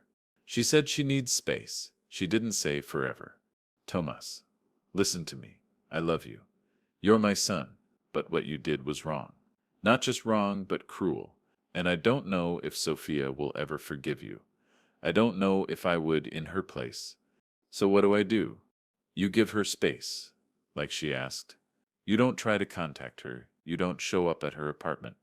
You don't send flowers or gifts or letters. You wait, and if she decides to reach out, then you apologize. Really apologize. Not one of those, I'm sorry you feel that way, non apologies. You take responsibility. You admit what you did was wrong, and then you accept whatever she decides. And if she never reaches out? My mom is quiet for a long moment. Then you live with the consequences of your choices, just like Veronica has been doing for 25 years. She hangs up, I sit in the dark and let that sink in. I could lose my daughter forever because I couldn't let go of my anger. Days turn into weeks. I go to work, I come home, I eat meals that taste like sawdust. I watch TV without processing what's on the screen. I exist, but I don't really live. My coworkers notice something's wrong. You okay, Tom? They ask. You seem distracted. Just some family stuff, I say, and they nod sympathetically and don't push. I start seeing a therapist. It's my mom's idea. If you can't figure out how to fix this yourself, get someone to help you, she says. The therapist, a woman in her 50s named Dr. Martinez, listens to my story without judgment. When I finish, she's quiet for a moment. What do you think you should have done differently? She asks. Given Sophia the letters as soon as they started arriving, why didn't you? I was angry at Veronica. I didn't want her to have any kind of relationship with Sophia. I thought I was protecting Sophia from more hurt. But really, I think about it. Really think about it. Really, I was afraid that Sophia would love her mother. Afraid that I wouldn't be enough anymore. Afraid that after everything I'd sacrificed, after all the years of raising her alone, she'd choose Veronica over me. And did she? I don't know. She's with both of them now. She's trying to have relationships with both of us, but she's angry at me. She doesn't trust me anymore. Would you trust you if you were in her position? No, no, I wouldn't.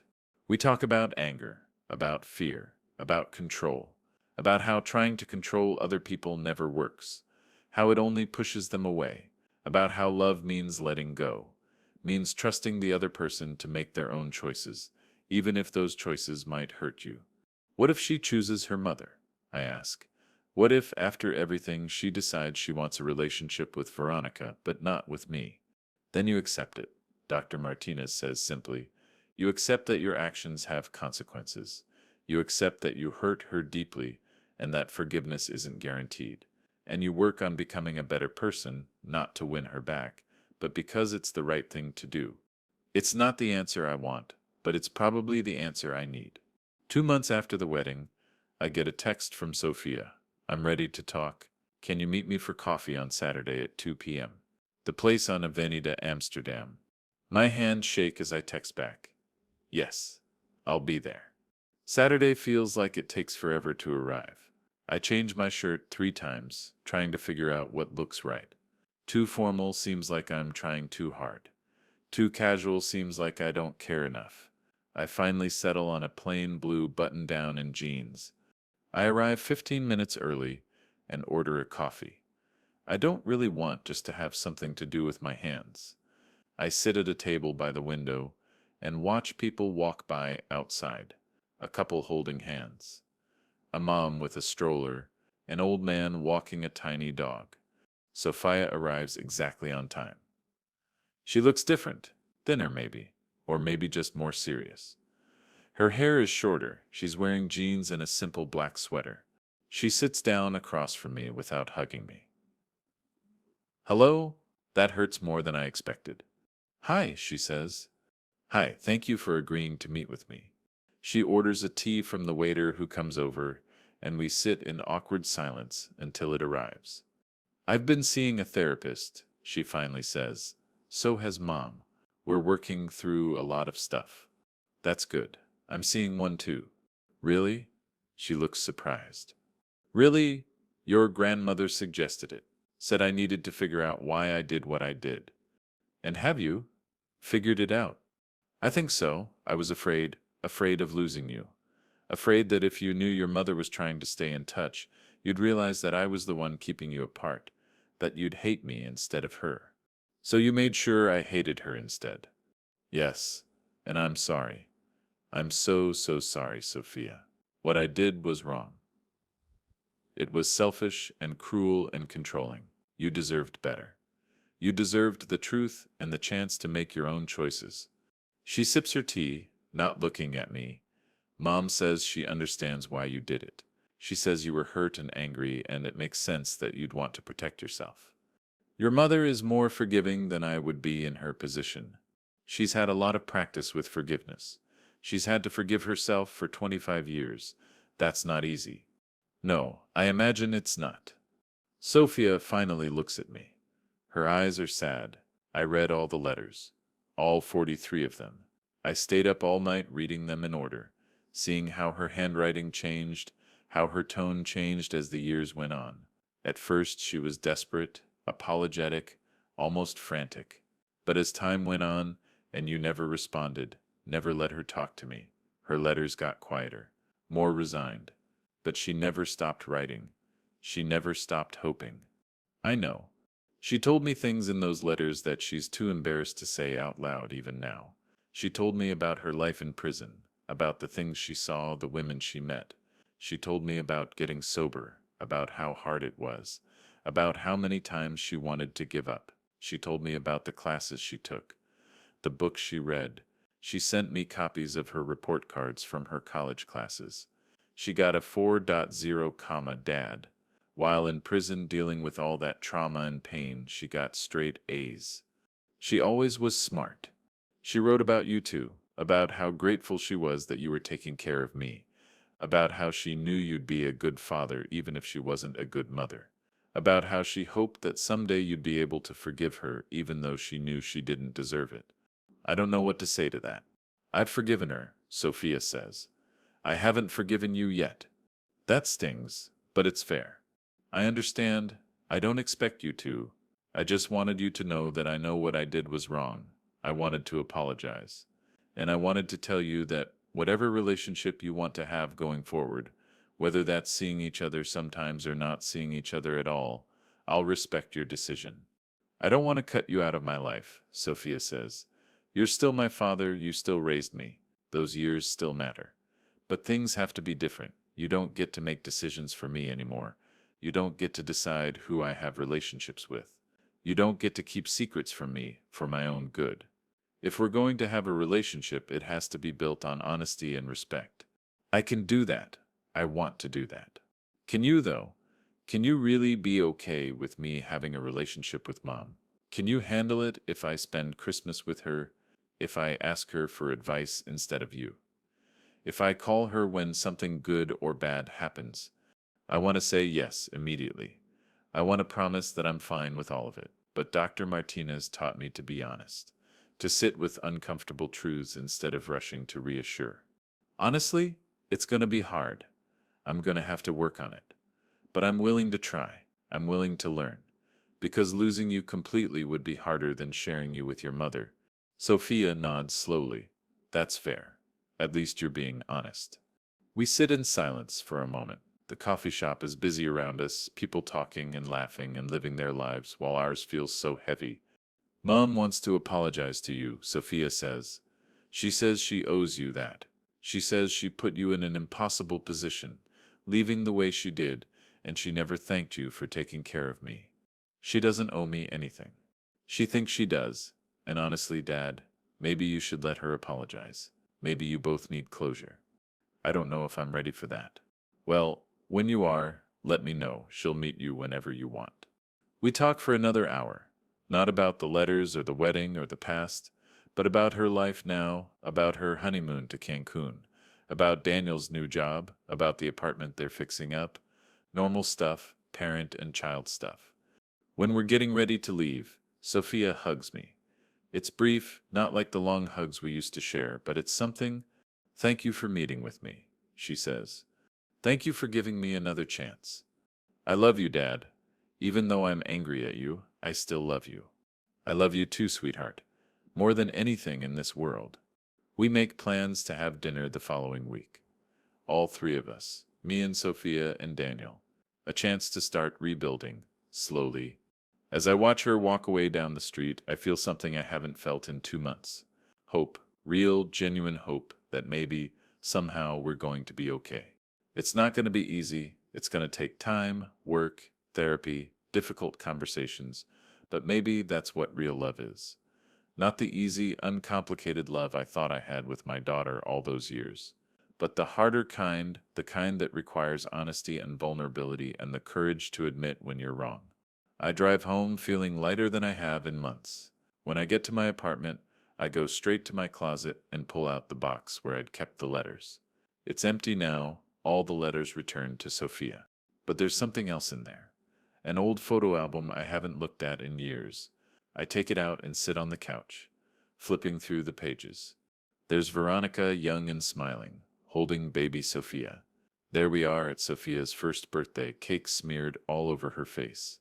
There's Sophia's first day of school, clutching my hand with a nervous expression. There's Sophia at her elementary school graduation, at her first soccer game, at her high school prom. A whole life documented in photographs. A life that was good despite everything. Despite the missing mother, despite the financial struggles, despite all the hardship. But mixed in with the good memories are all the missed opportunities. All the times Sophia could have known her mother, could have had letters to read and phone calls to look forward to, and I took that from her. I can't change the past. I can't give Sophia back those years, but I can do better going forward. I can be honest. I can respect her choices. I can work on my anger and my fear and my need for control. It's not enough. It'll never be enough to make up for what I did, but it's a start. My phone buzzes. A text from Sophia. Thank you for today. It meant a lot. I text back, thank you for giving me a chance. I won't waste it. And I mean it. I won't waste this chance. I won't let my anger or my fear dictate my choices anymore. I'll be the father Sophia deserves, even if it means sharing her with the mother I spent 25 years trying to erase from our lives. Because at the end of the day, that's what love really is. Not possession, not control, not making decisions for someone because you think you know better. Love is letting go. Love is trust. Love is giving someone the freedom to make their own choices, even when those choices hurt you, even when those choices change everything. I close the photo album and put it back in the closet. Then I call my mom. Mama, can I come over for dinner? I want to talk to you about everything that's happened. Of course, Misho, come whenever you want. I'll make your favorite. Thank you. And Mama, I'm sorry. I'm sorry I didn't listen to you all those years ago when you tried to tell me I was making a mistake. I know, Tomas. I know. As I drive to my mom's house, the sun is setting, painting the sky in shades of orange and pink. It's beautiful. I realize I haven't really looked at the sky in months, haven't noticed the world around me because I've been so consumed with my own pain and regret. But now, for the first time in a long time, I feel like maybe I can breathe again. Maybe I can move forward. Maybe I can become the person Sophia needs me to be. It's going to be a long road. There will be setbacks, difficult moments, times when I slip back into old patterns of thinking. But I'm ready to walk that road. I'm ready to do the work. Because Sophia is worth it. She's always been worth it. And maybe, just maybe, Veronica is worth it too. Not for my sake, but for Sophia's. Because Sophia deserves to have both her parents in her life, flawed as we are. The wedding was supposed to be the end. My final revenge, my moment of vindication. But instead, it was a beginning. The beginning of honesty, of growth, of learning to be better. Sometimes the worst moments of our lives are also the most important. Sometimes we have to lose everything to realize what really matters. And what really matters is Sophia. Not my pride, not my anger, not my need to be right or to be the hero of the story. Just Sophia. Her happiness, her peace, her right to make her own choices and live her own life. I pull into my mom's driveway and sit in the car for a moment, gathering my thoughts. Then I get out and walk to the door. My mom opens it before I can knock. She takes one look at my face and pulls me into a hug. It's going to be okay, she says. It'll take time, but it's going to be okay. And for the first time in 2 months, I believe her. 3 months after that coffee shop meeting, I'm standing outside a church in the Coyoacan neighborhood at 10 in the morning on a Tuesday. My hands are sweating, my heart is pounding so hard I can feel it in my throat. Sophia texted me yesterday. Mom is getting baptized tomorrow. She found faith in prison and wants to make it official now that she's out. It would mean a lot to her if you came, and to me, I almost didn't come. I sat in my car in the parking lot for 20 minutes, watching people file into the church, trying to convince myself to turn around and go home. But then I saw Sophia arrive with Daniel, and she looked toward the parking lot as if she knew I was there, as if she was hoping I'd show up. So here I am. The church is small, old, with wooden pews that creak when you sit in them, and stained glass windows that cast colored light across the floor. There are maybe 40 people here. I recognize some of Veronica's co-workers from the accounting firm where she works now. Some older women who might be from a support group. Sophia and Daniel are in the front row. And there, standing near the altar in a simple white dress, is Veronica. She looks nervous. Her hands keep smoothing down the front of her dress, a gesture I remember from 25 years ago when she used to do the same thing before job interviews or meeting my parents. She's aged, of course we both have, but there's something different about her beyond the physical changes. She stands straighter now. There's a calmness to her that wasn't there before, even in our happiest moments together. I slip into a pew in the back. Sophia spots me and her face lights up. She whispers something to Daniel, then gets up and walks back to where I'm sitting. She slides into the pew beside me. "You came," she says softly. "You asked me to. I know, but I wasn't sure you would. This is hard for you." "Everything is hard lately, but I'm trying." She takes my hand and squeezes it. It's such a simple gesture, but it means everything. The ceremony starts. The priest talks about redemption, about second chances, about how it's never too late to change your life. I wonder if he knows Veronica's story, if he knows about the prison time and the daughter she left behind. Probably, Sophia would have told him. When it's time for the baptism, Veronica steps into the baptismal font. Her voice shakes as she recites her vows, promising to live a life of faith and service. The priest pours water over her head 3 times, blessing her in the name of the Father, the Son, and the Holy Spirit. And then she cries, not delicate tears, but deep, body-shaking sobs that echo through the quiet church. Sophia stands up and goes to her, wrapping her arms around her mother. They hold each other, both crying, while the priest waits patiently and everyone else watches with tissues pressed to their eyes. I feel something break open in my chest. Some hard, angry thing that's been living there for 25 years suddenly cracks and crumbles, and I can't breathe right. After the ceremony, there's a small reception in the church hall, coffee and pan dulce and awkward conversations with people I don't know. I stand in the corner with my coffee, watching Sophia and Veronica move through the room together, greeting guests, accepting congratulations. "You must be Thomas." I turn to find a woman in her 60s standing next to me. She has kind eyes and silver hair pulled back in a bun. "I'm Sister Maria. I run the women's re-entry program at the church. I've been working with Veronica since she was released." "Nice to meet you."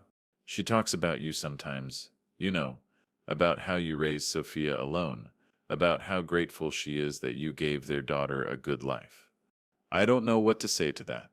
She also talks about how much it hurt that you kept the letters from Sophia, how she wishes she could explain to you why she made the choices she made, not to excuse them, but just so you'd understand. "I think I'm starting to understand," I say slowly. "But understanding and forgiving are different things." "Yes, they are, but maybe you don't need to forgive her. Maybe you need to forgive yourself." She pats my arm and walks away, leaving me standing there with that thought lodged in my brain like a splinter. Forgive myself? For what? For keeping the letters? For protecting my daughter? For being angry at the woman who abandoned us? But even as I think it, I know it's not quite right. I wasn't just protecting Sophia. I was punishing Veronica. And in doing so, I hurt the one person I was supposed to protect. "Dad?" Sophia is beside me again. "Mom wants to talk to you. Would that be okay?" My mouth goes dry. Now she's in the priest's office. She asked if you'd come." "Sophia, I don't know if I'm ready." When will you be ready? It's been 25 years, Dad. Maybe it's time. She's right. Of course she's right. I follow Sophia down a hallway to a small office lined with bookshelves. Veronica is sitting in a chair by the window, still wearing her white baptism dress. She stands when we enter. I'll leave you two alone, Sophia says, and closes the door before I can protest. Veronica and I stare at each other, 25 years of silence stretching between us like a canyon. Thank you for coming, she finally says. It means more than you know. Sophia asked me to. Still, you could have said no. We stand there awkwardly. I don't sit down. If I sit down, this becomes a conversation. If I stay standing, I can leave whenever I want. I don't expect you to forgive me, Veronica says. I don't even expect you to understand, but I wanted to tell you face to face that I'm sorry. I'm sorry for leaving. I'm sorry for getting involved with drugs. I'm sorry for destroying our family.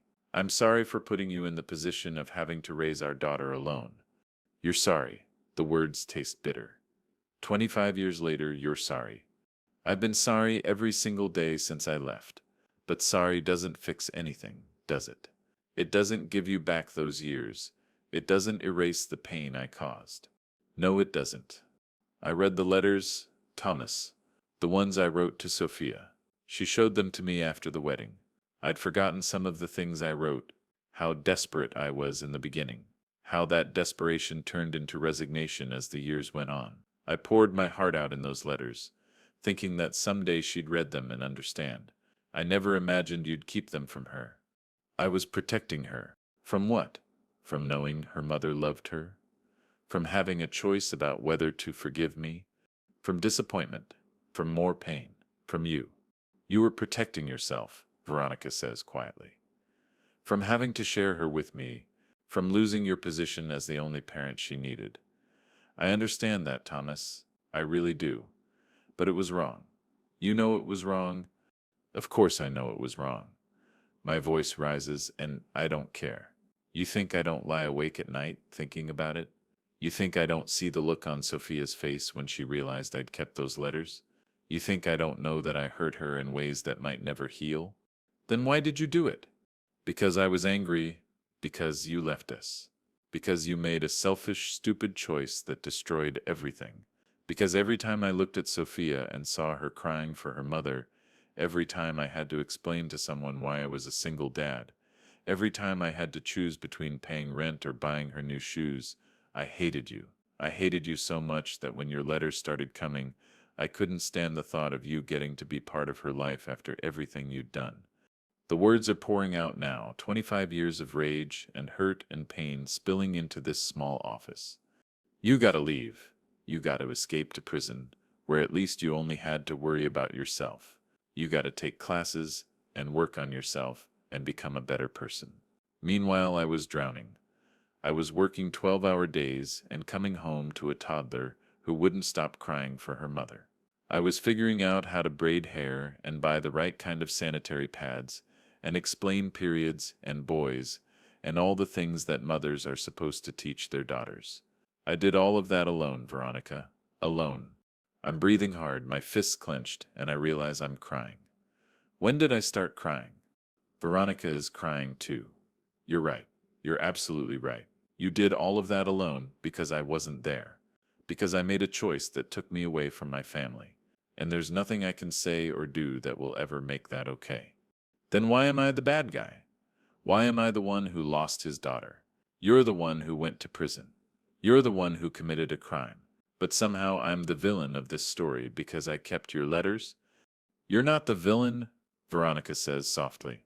There are no villains here, Thomas. Just people who made mistakes. I made bigger mistakes with worse consequences. But you made mistakes too. And the difference is, I've been paying for mine for 25 years. You only just started paying for yours. I sink into the chair across from her. My legs won't hold me anymore. I don't know how to fix this, I whisper. Maybe you can't fix it. Maybe some things stay broken. But maybe broken doesn't mean destroyed. Maybe we can find a way to move forward even with the cracks. We sit in silence. I can hear the reception continuing in the hall outside. Laughter, conversation. Life going on despite the weight of this moment. She loves you, you know, Veronica says.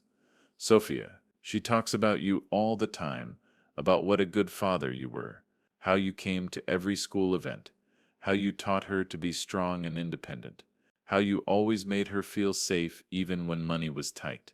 She's angry at you right now, but she loves you. Does she talk about you too? Yes. We're getting to know each other. It's awkward and strange, and we're basically strangers trying to figure out how to be mother and daughter 25 years too late. But we're trying. She asks me questions about my life, about why I made the choices I made, and I tell her the truth. All of it, even the parts that make me look bad. Like what? Veronica takes a deep breath. Like the fact that I knew what I was doing when I agreed to carry those drugs. Like the fact that part of me wanted to do it, wanted the thrill and the danger and the feeling of being important. Like the fact that when I got caught, my first thought wasn't about you or Sophia, it was about myself, about how my life was over. Like the fact that I left Sophia with your mom that day and I felt relieved, relieved that I wouldn't have to see your face when you found out, relieved that I could just disappear and not have to deal with the consequences. She wipes her eyes with the back of her hand. I'm not a good person who made one mistake, Thomas. I'm a flawed person who made a lot of mistakes. The drugs were just the biggest one. But I was selfish and immature, and I put my own desires ahead of my family. And if I could go back and change it, I would, but I can't. All I can do is try to be better now. Why are you telling me this? Because I want you to know that I understand. I understand your anger. I understand why you kept the letters. If our positions were reversed, if you were the one who'd abandoned us and I was the one raising Sophia alone, I probably would have done the same thing, maybe worse. That doesn't make it right. No, but maybe it makes it human. There's a soft knock on the door. Sophia pokes her head in. Everything okay in here? Veronica and I look at each other. Are we okay? I don't know, but we're talking. That's something. We're fine, sweetheart, Veronica says. Sophia comes in and sits on the edge of the desk. She looks between us with an expression I can't quite read. I have something I want to say to both of you, she begins. I've been in therapy for 3 months now, working through a lot of stuff. Anger at Dad for keeping the letters. Confusion about Mom coming back into my life. Resentment about having to deal with all of this during what should have been the happiest time of my life. She takes a deep breath, and my therapist asked me something last week that I haven't been able to stop thinking about. She asked me, what do you want your life to look like 5 years from now, 10 years from now? Do you want to still be angry, still be stuck in the past? Or do you want to move forward? She looks at me, Dad, what you did was wrong. Keeping those letters from me took away my choice, my agency. It hurt me deeply, and I'm still working through that hurt. But I also know that you raised me with love, that you sacrificed everything for me, that every decision you made, even the wrong ones, came from a place of wanting to protect me. That doesn't excuse what you did, but it helps me understand it. Then she looks at Veronica. Mom, you made terrible choices 25 years ago. You prioritized money over family. You got involved with dangerous people. You put yourself in a position where you had to choose between jail or abandoning me, and those are consequences you created for yourself. But you also spent 15 years in prison thinking about what you'd done. You got sober. You got an education. You changed, and that matters. She stands up. I don't want to spend the rest of my life arbitrating between the two of you. I don't want to have separate holidays where I see one parent but not the other. I don't want to have to choose. You're both my parents, you both hurt me in different ways. And you both need to figure out how to exist in the same space for my sake if not for yours. Sophia, that's asking a lot. I start. I know it is. I know it's uncomfortable and awkward and painful. But that's life, Dad. That's what being an adult means. Doing uncomfortable things because they're the right thing to do. She crosses her arms. So here's what's going to happen. Next month is Thanksgiving. I'm hosting it at my apartment. Both of you are invited. I expect both of you to come. I expect you to be civil to each other. You don't have to be friends. You don't have to forget everything that's happened. But you do have to try for me. I'll be there, Veronica says immediately. They both look at me. I want to say no. I want to make an excuse, say I have to work, say I'm not ready. But I look at Sophia's face and I see the little girl who used to beg me to come to her school plays, who used to hold my hand when crossing the street, who used to tell me I was the best daddy in the world. I'll be there, I say. Sophia's shoulders relax. Thank you, both of you. There's one more thing, Veronica says hesitantly. I wanted to invite you both to something. The reentry program at the church is organizing a panel discussion next month. Former inmates talking about rehabilitation, redemption, reintegration into society.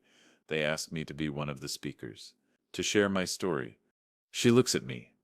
I know it's a lot to ask, but it would mean everything to me if you both came. If you heard me tell the full story, not just the parts you each know, the mistakes I made, the consequences I faced, the work I've done to become someone different. I'll be there, Mom, Sophia says. Thomas. I should say no. I should keep my distance. I should maintain the boundaries that keep me safe from having to feel too much, from having to confront the full reality of what Veronica went through, what I put her through by keeping those letters hidden. But I'm tired. I'm so tired of being angry, of holding grudges, of letting the past control the present. I'll think about it, I say. It's not a yes, but it's not a no either. And from the way Veronica's face softens, I can tell she understands that it's the best I can offer right now. We leave the office together, the three of us. The reception is winding down. People are saying their goodbyes, collecting their coats. Daniel waves at Sophia from across the room. I should go, I say. Thank your mother for inviting me. You can thank her yourself, Sophia says pointedly. I turn to Veronica. The words stick in my throat at first, but I force them out. Thank you for inviting me. It was good to be here. Thank you for coming, she says. It meant more than you know. We stand there awkwardly for a moment, and then Veronica does something unexpected. She holds out her hand. I look at it, this olive branch, this small gesture towards something like peace. Then I take it. Her hand is warm and dry. We shake once, formally, like business associates closing a deal. But it's something, it's a start. As I drive home, I think about Sister Maria's words. Maybe you need to forgive yourself. What would that even look like? How do you forgive yourself for hurting the person you love most in the world? For letting anger and fear dictate your choices? For keeping secrets that destroyed trust? I don't have answers, but for the first time in months, I feel like maybe, eventually, I could find them. The panel discussion is on a Wednesday evening, 3 weeks later. I almost don't go. I sit in my car outside the church for 15 minutes, arguing with myself. But then I see Sophia and Daniel arrive, and I know I have to do this. The church hall is packed. At least 100 people, maybe more. I recognize some faces from the baptism. There are also people who look like they might be social workers, lawyers, activists, people who care about criminal justice reform and second chances. Sophia waves me over to where she and Daniel are sitting in the third row. I squeeze past people to sit beside them. You came, she says, and there's such relief in her voice that I feel guilty for almost backing out. I said I'd think about it. I thought about it. The panel starts. There are 5 speakers, all former inmates. A man who spent 20 years in prison for armed robbery and now works with at-risk youth. A woman who was arrested for embezzlement and now teaches financial literacy to low-income families. A trans woman who was incarcerated for drug possession and now advocates for LGBTQ+ rights in the prison system. And then it's Veronica's turn. She walks to the microphone wearing a simple gray dress and no jewelry except for a small silver cross around her neck. Her hands shake as she adjusts the mic. My name is Veronica, she begins. 25 years ago, I made the worst decision of my life. I agreed to transport drugs across the border in exchange for money. I was 24 years old. I had a 2-year-old daughter, and I thought I was doing it for the right reasons. I thought I was doing it for my family. Her voice cracks, but she continues. We were struggling financially. My partner worked hard, but it was never enough. We lived in a small apartment in a rough neighborhood. I wanted better for my daughter. I wanted to give her opportunities, a good education, a safe place to grow up. And when someone offered me an easy way to make money, I took it. She pauses, takes a sip of water. I was caught at the border with 2 kilos of heroin. I was arrested, tried, and sentenced to 15 years in federal prison. And the hardest part wasn't the prison itself, though that was brutal in ways I couldn't have imagined. The hardest part was knowing what I'd done to my family. I watched Sophia lean forward, completely focused on her mother. The day I got arrested, I made another terrible choice. Instead of facing my partner, instead of explaining what I'd done and facing the consequences together, I left my daughter with her grandmother and disappeared.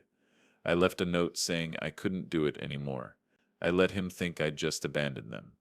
I let my daughter grow up thinking I didn't love her. Veronica's crying now, tears streaming down her face. I told myself I was protecting them, that it was better if they thought I was just a bad person who left, rather than knowing I was a criminal who'd been sent to prison. But really, I was protecting myself.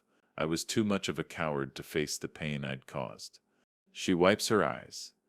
In prison, I had a lot of time to think about the choices I'd made, about the person I'd been, about the life I'd destroyed, and I had a choice.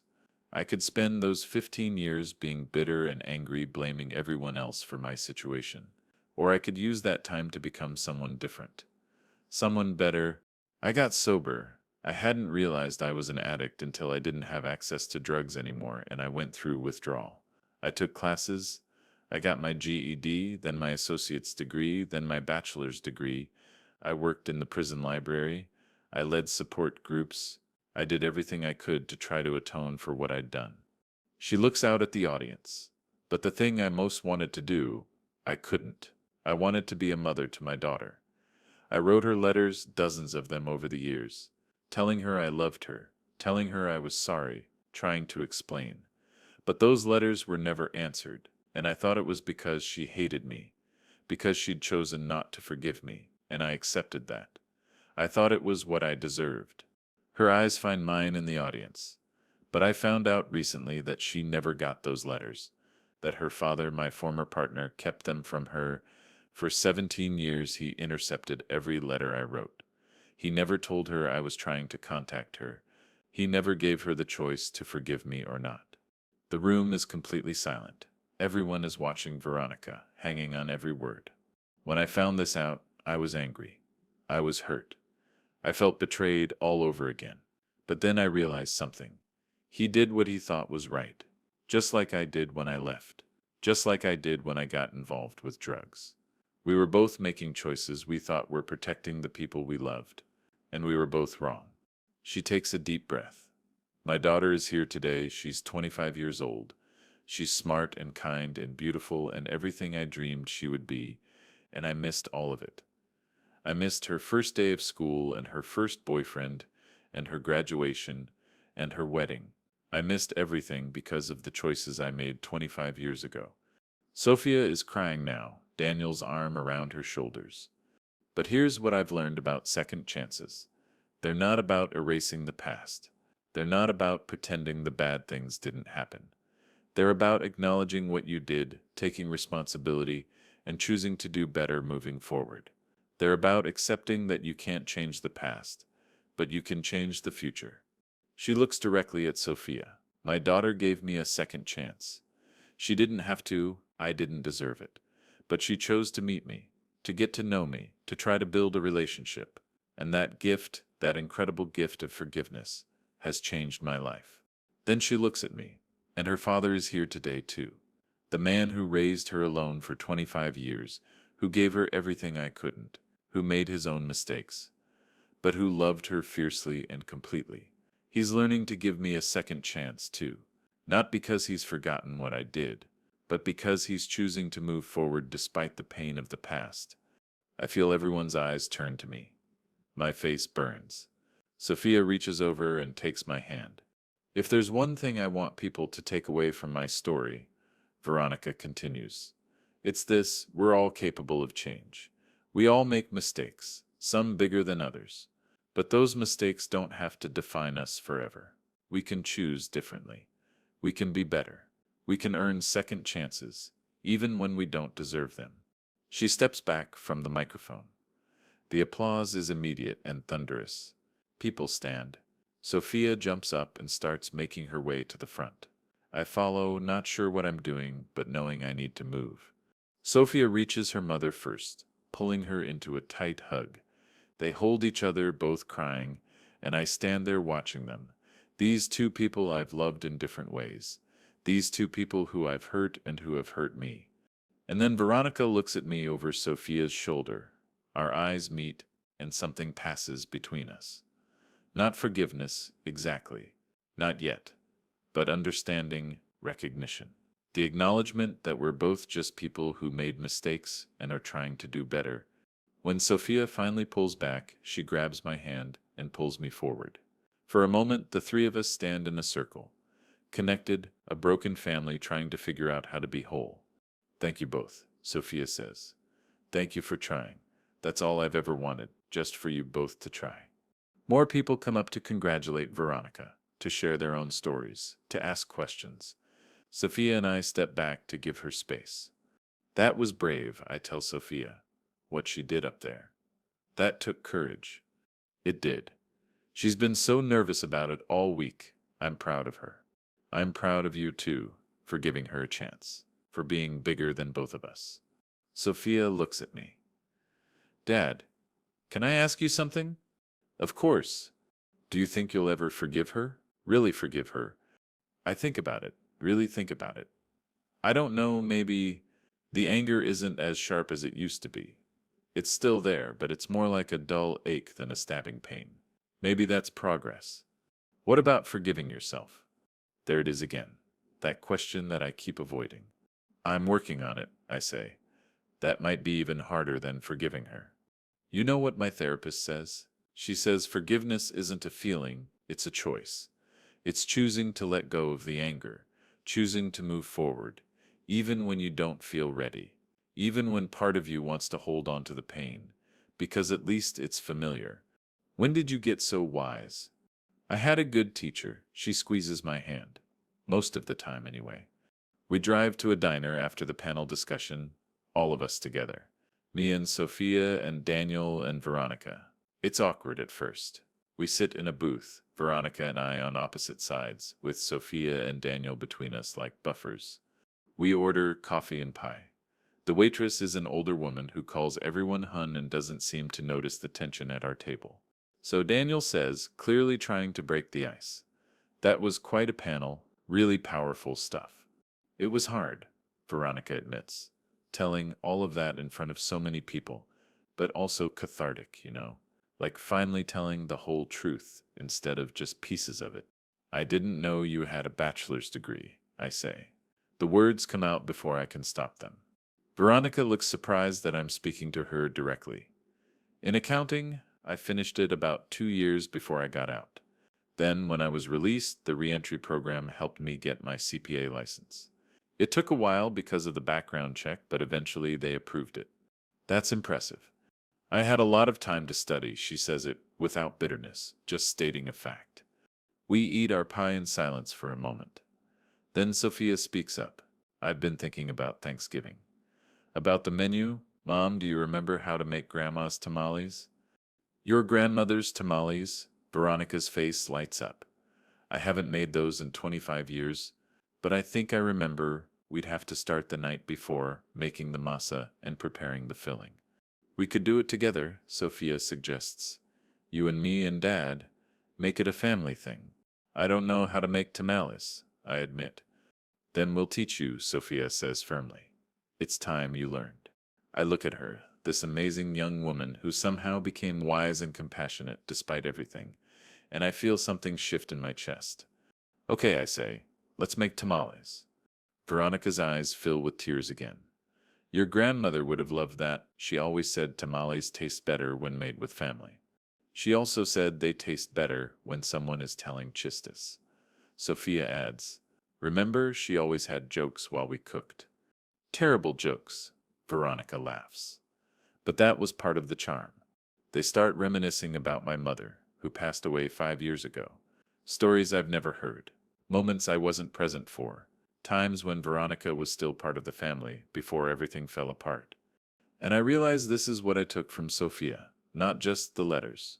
Not just the knowledge that her mother was trying to contact her, but these stories, this history, this connection to a part of herself that I tried to erase.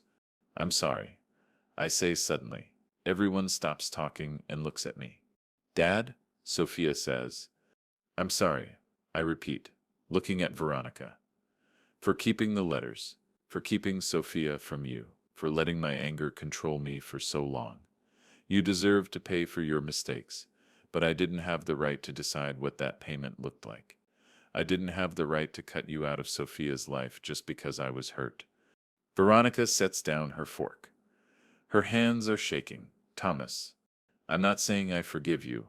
I don't know if I ever will, fully. But I'm saying I understand that I was wrong too, that I hurt Sophia just as much as you did, just in different ways. And I'm sorry for that. The diner suddenly feels too quiet, too small. I can hear the cook in the back clanging pots, the coffee machine hissing, a couple in another booth laughing at something on their phone. Thank you, Veronica whispers. Thank you for saying that. Sophia is crying again. Daniel hands her a napkin and she wipes her eyes, laughing a little. I cry at everything now. It's ridiculous. It's not ridiculous, Daniel says gently. This is big stuff. Heavy stuff. Crying is appropriate. We finish our pie. We make plans for Thanksgiving. We exchange phone numbers, Veronica's and mine, something that feels monumental even though it's such a simple thing. When we leave the diner, the night is cool and clear. Stars are visible above the city lights. We stand in the parking lot, none of us quite ready to say goodbye. This is weird, isn't it? Sophia says. All of us together, but good weird, I think. Definitely weird, I agree. But yeah, good weird. Veronica wraps her coat tighter around herself. Thank you all for coming tonight, for supporting me, for giving me this chance. We're family, Sophia says simply. That's what family does. Family. The word hangs in the air between us. We're not a traditional family. We're broken and pieced back together imperfectly. But maybe that's okay. Maybe families don't have to be perfect. Maybe they just have to try. I drive home alone, but I don't feel lonely. I feel something else. Something like peace, or at least the beginning of it. When I get to my apartment, I go to the closet where I used to keep the letters. The box is gone, given to Sophia, but there's still the photo album. I take it out and sit on the couch, flipping through the pages. This time, instead of seeing what's missing, I see what's there. Sophia's smile in every picture, the love in her eyes when she looks at me, the evidence of a childhood that, despite everything, was filled with joy. I didn't do everything right. I made mistakes that hurt the person I love most. But I also did something right. I raised a daughter who is kind and strong and capable of forgiveness. That has to count for something. My phone buzzes. A text from Sophia. Thank you for tonight. Love you, Dad. I text back, love you too, sweetheart. See you at Thanksgiving. Then, before I can overthink it, I open a new text to Veronica. Thank you for what you said tonight about me. I know that wasn't easy. Her response comes a few minutes later. It was the truth. You were a good father. You are a good father. I'm grateful Sophia had you. I stare at the message for a long time. Then I type, I'm trying to do better to be better. Me too, she writes back. That's all any of us can do. Thanksgiving arrives. Sophia's apartment is small, but she's decorated it beautifully with fall colors and candles. Daniel has set up the table with his grandmother's china. The kitchen smells like turkey and stuffing and all the traditional dishes. But first, the night before, we make tamales. Sophia's kitchen is tiny, barely big enough for one person, let alone three, but we crowd in together. Veronica shows us how to soak the corn husks, how to mix the masa until it's the right consistency, how to spread it on the husks just so. Like this, she demonstrates. Not too much, or they'll be heavy. Not too little, or they'll fall apart. I try and fail several times. My tamales are lopsided, the filling leaking out the sides. Sophia laughs and shows me how to fold them properly. You're overthinking it, Dad. Just feel it. Trust your hands. We work for hours. Veronica tells stories about learning to make tamales from my mother, about the first time she tried and burned the entire batch. Sophia talks about memories of helping her grandmother in the kitchen, small hands trying to spread masa and making a mess. She was patient with me, Sophia says. Even when I spilled masa all over the floor, she'd just laugh and say, Masa practica, Mija. Practice makes perfect. She loved you so much, Veronica says softly. When I came back for you that day before I left you there, she was holding you and singing to you. She looked at me and said, "This baby is a gift. Don't waste it." I've thought about those words every day for 25 years. We work in silence for a while after that. The only sounds are the scraping of spoons against bowls, the rustling of corn husks, the bubbling of the pot on the stove. I used to dream about this, Veronica says quietly. In prison, I dream about being in a kitchen with my daughter, teaching her family recipes. Just being normal. Being a mom. I never thought it would actually happen. I'm glad it's happening, Sophia says. I'm glad you're here. They hug, masa-covered hands and all. And then Sophia reaches out and pulls me into the hug too. The three of us, standing in this tiny kitchen, covered in masa and tears, and something that feels like healing. On Thanksgiving Day, we eat until we're stuffed. The tamales we made turn out surprisingly good. The turkey is perfect, golden and juicy. The cranberry sauce is tangy and sweet. Daniel's mother sent over her famous pumpkin pie. We go around the table saying what we're thankful for. Daniel talks about his new job and finding the love of his life. Sophia talks about family, about second chances, about learning to forgive. When it's Veronica's turn, she takes a deep breath. I'm thankful for this moment, for being here with my daughter and her husband, for being given a chance I never thought I'd have. And I'm thankful for Thomas, for raising our daughter to be the incredible person she is. Everyone looks at me. It's my turn. I'm thankful for Sophia. I start for being braver than I ever was, for teaching me that love means letting go, means trusting, means giving people choices even when you're afraid of what they might choose. And I'm thankful for this moment, right here, as messy and complicated as it is, because it's real, and that's more important than perfect. We raise our glasses to family, to second chances, to moving forward despite the past. After dinner, Sophia pulls out a box from her closet. I have something to show you both, she says. It's a scrapbook. She's been working on it for weeks, she explains. On the left side of each page are the old photos from my album, Sophia as a baby. Sophia's first day of school, Sophia at her soccer games, and birthday parties and graduations. On the right side are new photos, Sophia and Veronica having coffee. Sophia and Veronica at the baptism. Sophia teaching Veronica how to use Instagram. Moments from the last few months, moments of building a relationship from scratch. This is us, Sophia says. Both sides.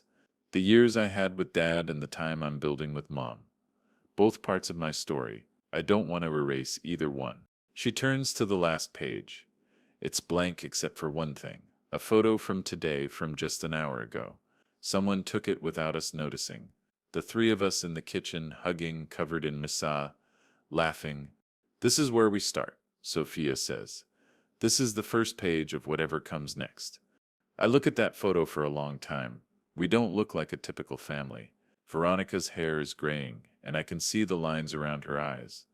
I look older than I feel, tired, worn down by years of anger and work and worry.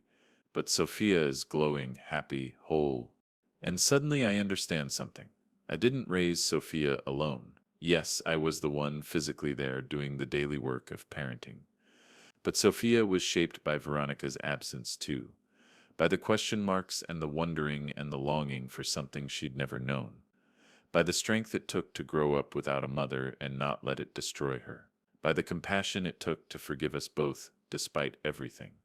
Thank you, I say to both of them, to Sophia for her grace, to Veronica for her courage, to both of them for teaching me what real forgiveness looks like.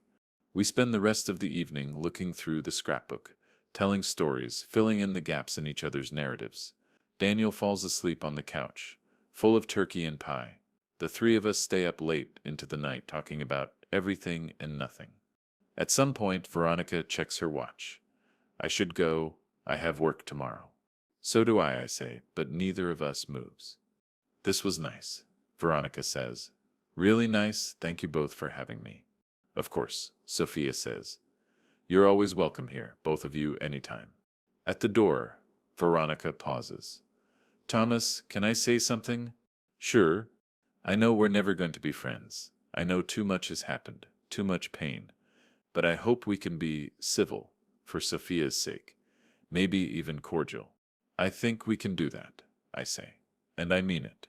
She smiles, a small, hopeful smile. Good. That's good. After she leaves, Sophia and I clean up the kitchen while Daniel snores softly on the couch. We work in comfortable silence, washing dishes and putting away leftovers. Dad? Sophia says as she's drying a plate. Yeah? Do you think Grandma would be proud of us? Of how we're handling all this? I think about my mother, about her wisdom and her stubbornness and her capacity for love. Yeah, I say. I think she would be.